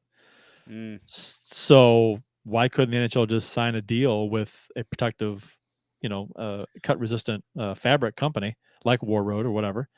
I think right now all their undergarments are, I believe, supposed to be supplied by Fnatic, but the way that players get by is same thing with sticks. You know, like I know Brett Hall, he had an Easton stick at the end of his career, but he liked the Warrior stick so much that he just wrapped it with an Easton wrap. Because that way he was sponsored by Easton. You can get around that too. You know, if you want to say like, oh yeah, this is a Fnatic undergarment, but it's actually War Road, as long as you slap a Fnatic thing across it for interviews, I don't think anybody would care. All right, want to move on to the Senators? Yeah. Oh, that's a whole mess. Yeah, and there's a lot here, but I don't think we have to talk about a lot of it. Just the Senators have forfeited a first-round draft pick for screwing up the trade of Evgeny Dadonov back in 2021. when they traded him to the Anaheim Ducks, which caused an issue in 2022 when the Ducks tried to trade him to the Knights. That's backwards. They traded him to the Knights, and the Knights tried to trade him to the Ducks. Trust me. Sure? That's correct. Yes. Yeah, it was the Knights that tried to trade him to the Ducks. Okay. Yep. Okay, you're right. Yeah, because the one I okay, it is backwards. My bad. So the issue surrounded Dadonov's limited. Let's see if this is right. The rest of this is right then. He had a limited no trade clause in his contract, which he signed in October of 2020 with the Senators. The clause indicated that Dadonov couldn't be traded without first submitting a 10-team no trade list. The Ducks were on a previously submitted no trade list to Ottawa, but when the Golden Knights traded for Dadonov in 21, there was no mention of the trade protection on the trade call with the Senators and the NHL. Therefore, was not acknowledged when Vegas completed the trade with Anaheim. Ottawa will forfeit its first-round draft pick in one of the 24, 25, or 26 initial drafts. The Senators will make that determination within 24 hours of the conclusion of the draft lottery that season. A lot of people comparing this to the Blackhawks covering up the sexual misconduct. Yep. And $2 million fine. How the Blackhawks were basically a slap on the wrist, weren't hardly penalized at all. And Ottawa for this loses the first round draft pick. And then people are saying, well, if Chicago was forced to lose their first round draft pick, that may have resulted in them not being able to draft Bedard if they were forced to pick him to waive this year's first round pick, because the year after the sexual misconduct thing, the Hawks didn't have a first round pick, I believe. Right. So, yep. Yeah. And that was the argument I saw somebody try to make, a Blackhawks fan, that was like, well, they would have lost the pick the year before. And I'm like, you didn't have a fucking pick the year before. And so the thing is, though, is that they gave Ottawa the choice of 3 years. They may have given Chicago the same. So they obviously wouldn't pick. To me, it would have been sexual assault. You're losing your next first round pick. I know where you finish. Yeah, I agree. I agree. So I mean, in a appropriate situation, the NHL would have made them lose draft picks, and they wouldn't have. Okay, I 100% agree with all that. I think Blackhawks got off easy. It's bullshit. But that might be a conversation for another time. My issue here is, why is the onus on Ottawa? Why is Ottawa in trouble for this? To me, the Golden Knights, you had a year to, and yes, maybe the Senators did not disclose this to them. Wrong for them. But to me, you had Dadonov on your roster for a full fucking year. And you're going to basically tell them, basically that there's no onus on the Golden Knights, because you're telling me not once in that year did they talk to Dadonov and say, hey, is there anything with your contract we should know? You're telling me they never talked to his agent. Like, hey, we just got your guy. Anything we should know about this guy? Or the fact that when they get a player, they get the contract. So you didn't have anybody just go through legally that contract, see if there's any, like, hey, when is this bonus due to him? Are we expected to incentivize him? Like, if he gets so many goals, he gets a bonus. Like, none of that was reviewed by the Golden Knights. Unless it's, we don't know the exact process and how things are disclosed. Yeah, I agree with you. You would think you'd have your people, your lawyers, go over contracts, right? But there could be a thing where something is filled out to list, stipulations within the contract, and if it was omitted or not included, purposely or not, then maybe that it all depends on how it went down. If you ask me, I agree with you on the surface, because it's like, why aren't the teams doing their homework when they acquire a player or before they acquire a player? So I don't know. That's kind of my point. It's goofy. No, I agree with you. You gotta have some kind of, and again, if you wanted to say, okay, we're gonna punish the Senators and the Golden Knights, both of you fucked up. So if that were the case, I'd be okay with it. But the fact that it's just, the Golden Knights didn't do anything wrong, They had this guy under contract for a year. That never came to any kind of head of like, before, we might trade him at the trade deadline in a couple months. Let's look at his contract and make sure there's nothing weird we missed. Well, none of that. Well, I mean, obviously the Golden Knights felt they were wronged, right? Because that you would think, because the Golden Knights, if the Golden Knights did their due diligence and everything they were supposed to do traditionally in a trade, and something wasn't disclosed in the paperwork that they were given that said he had no trade clause, you would think that first round draft pick would go to Vegas, like it did with the Scott Stevens bullshit, this Shanahan bullshit, when we lost our first round draft picks, right? So I mean, who gets that pick? Nobody. Just goes to 31 picks on that draft. See, why wouldn't Vegas get that pick? I hate Vegas, but why wouldn't they get that pick? Because if something was, it's not compensatory. Well, but they were going to trade him, but they weren't. If Ottawa fucked up, then they fucked up and it hurt Vegas. But it didn't hurt them to the tune of a first round draft pick. They weren't getting a first round draft pick for Evgeny Dadonov. No, but so why should they get a first round draft pick for Evgeny Dadonov if that's not what they were going for? Why should was it Washington get 5 first round draft picks? No, the NHL Network has always been and will always be an old boys thing, right? And my take from an outsider perspective here is that Dorian is a pretty universally disliked figure, and it gave the new ownership an opportunity to can his ass right away for cause.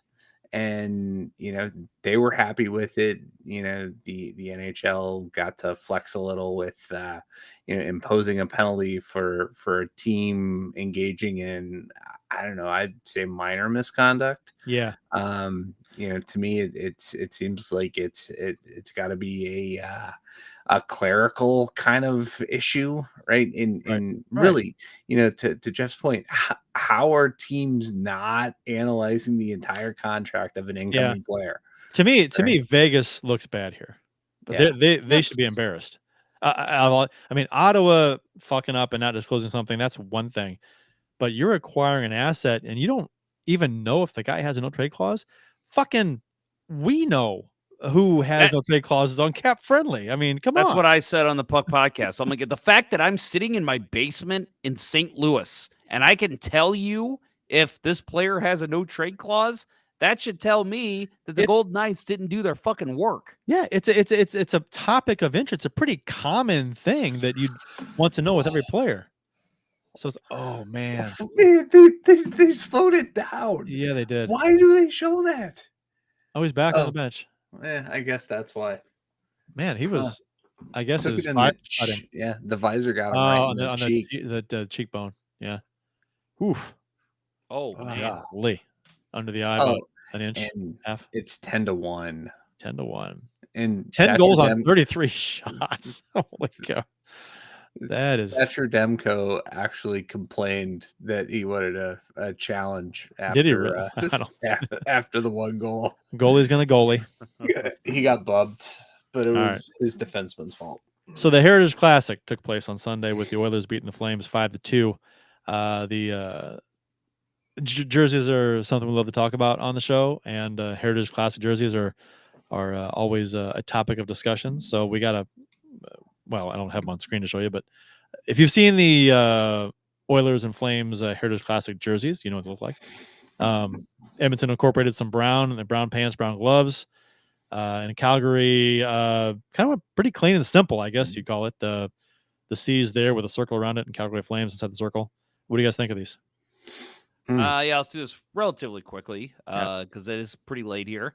I love them both. I think they both look great. I think at first I loved the Oilers one more, but I think over time I've kind of adopted Calgary more. I like that they got that same off-white color that the Blues had in theirs. And it's just a classic look. Both are. My issue with the Oilers jersey, and I've said this before on the show, numbers belong on the sleeves and the back. That's it.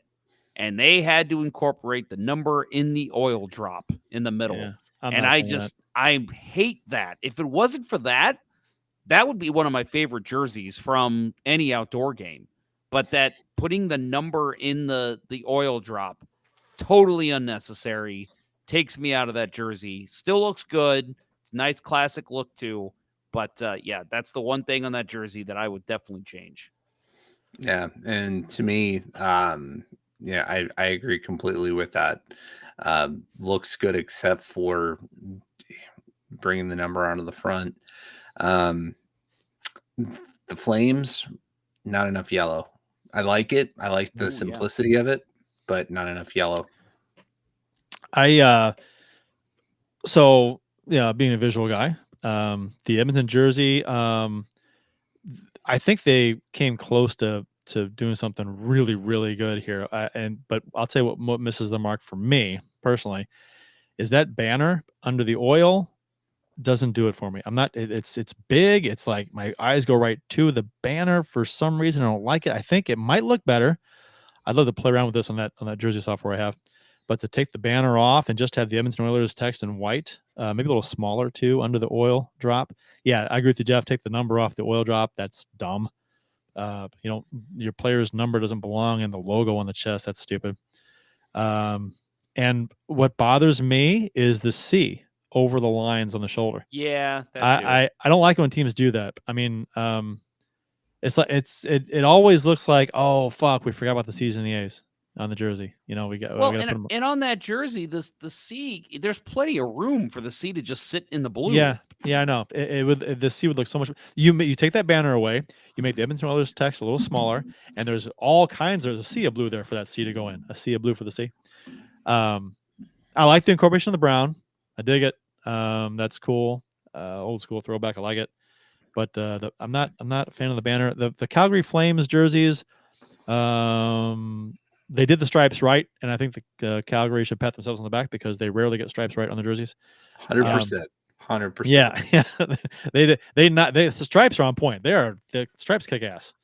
They look really good, and I don't know, maybe a little overly simple, but I do like it. I almost want to do something different with the circle. I don't know. It looks kind of. I agree with you, Bill. More yellow, maybe some yellow stripes. And like the bottom there, the red, yellow, red, maybe instead of red, white, red. I don't know. Be fun to play with to kind of incorporate some more yellow into those things. But yeah, I'm much better than some other outdoor games that I've seen for sure. But they're pretty good. I put them. Yeah, I give as a whole. I would give this set. If you want to call the entire thing a kit for both teams.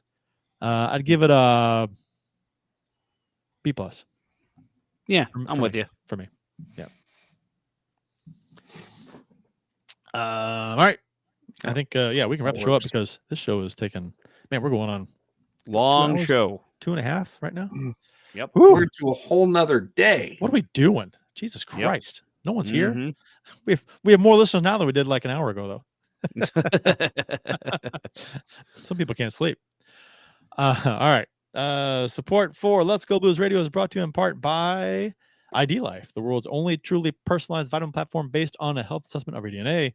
Visit rockandthatidlife.com for more information. That's rockandthatidlife.com and get 10% off by emailing Dustin at rockandthatidlife@gmail.com and tell him Let's Go Blues Radio sent you. And Mike Burgoyne from Real Brokerage Realty. Visit Mike. Call Mike today for all of your home buying and selling needs. That's Strike with Mike. You can. I'm fucking this. Wow. I got it worded differently, and I was going to incorporate the phone number, and I didn't. So, Mike's number is 314-753-4060. So call Mike today, and for all of your home buying and selling needs in the St. Louis area. That's Strike with Mike. Center Ice Brewery, St. Louis's tasty hockey-themed beer. Check out your local beer vendors for availability. That's Center Ice Brewery beer. Please drink responsibly. That is the worst closing I've ever done. You're gonna stay up all night re-recording. Oh my God, I may have to. Yeah. That'll wrap up episode 4 of season 13 of the original St. Louis Blues hockey podcast, Let's Go Blues Radio.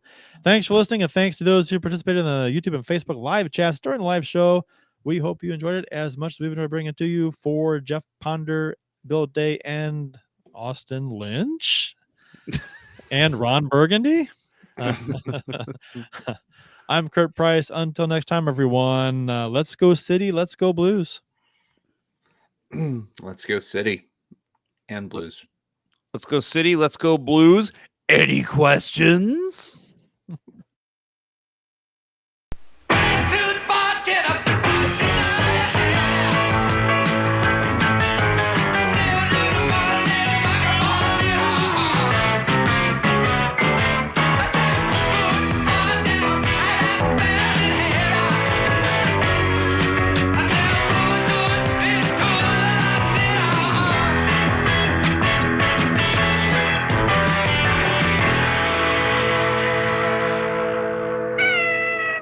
Sit, Ubu, sit. Good dog.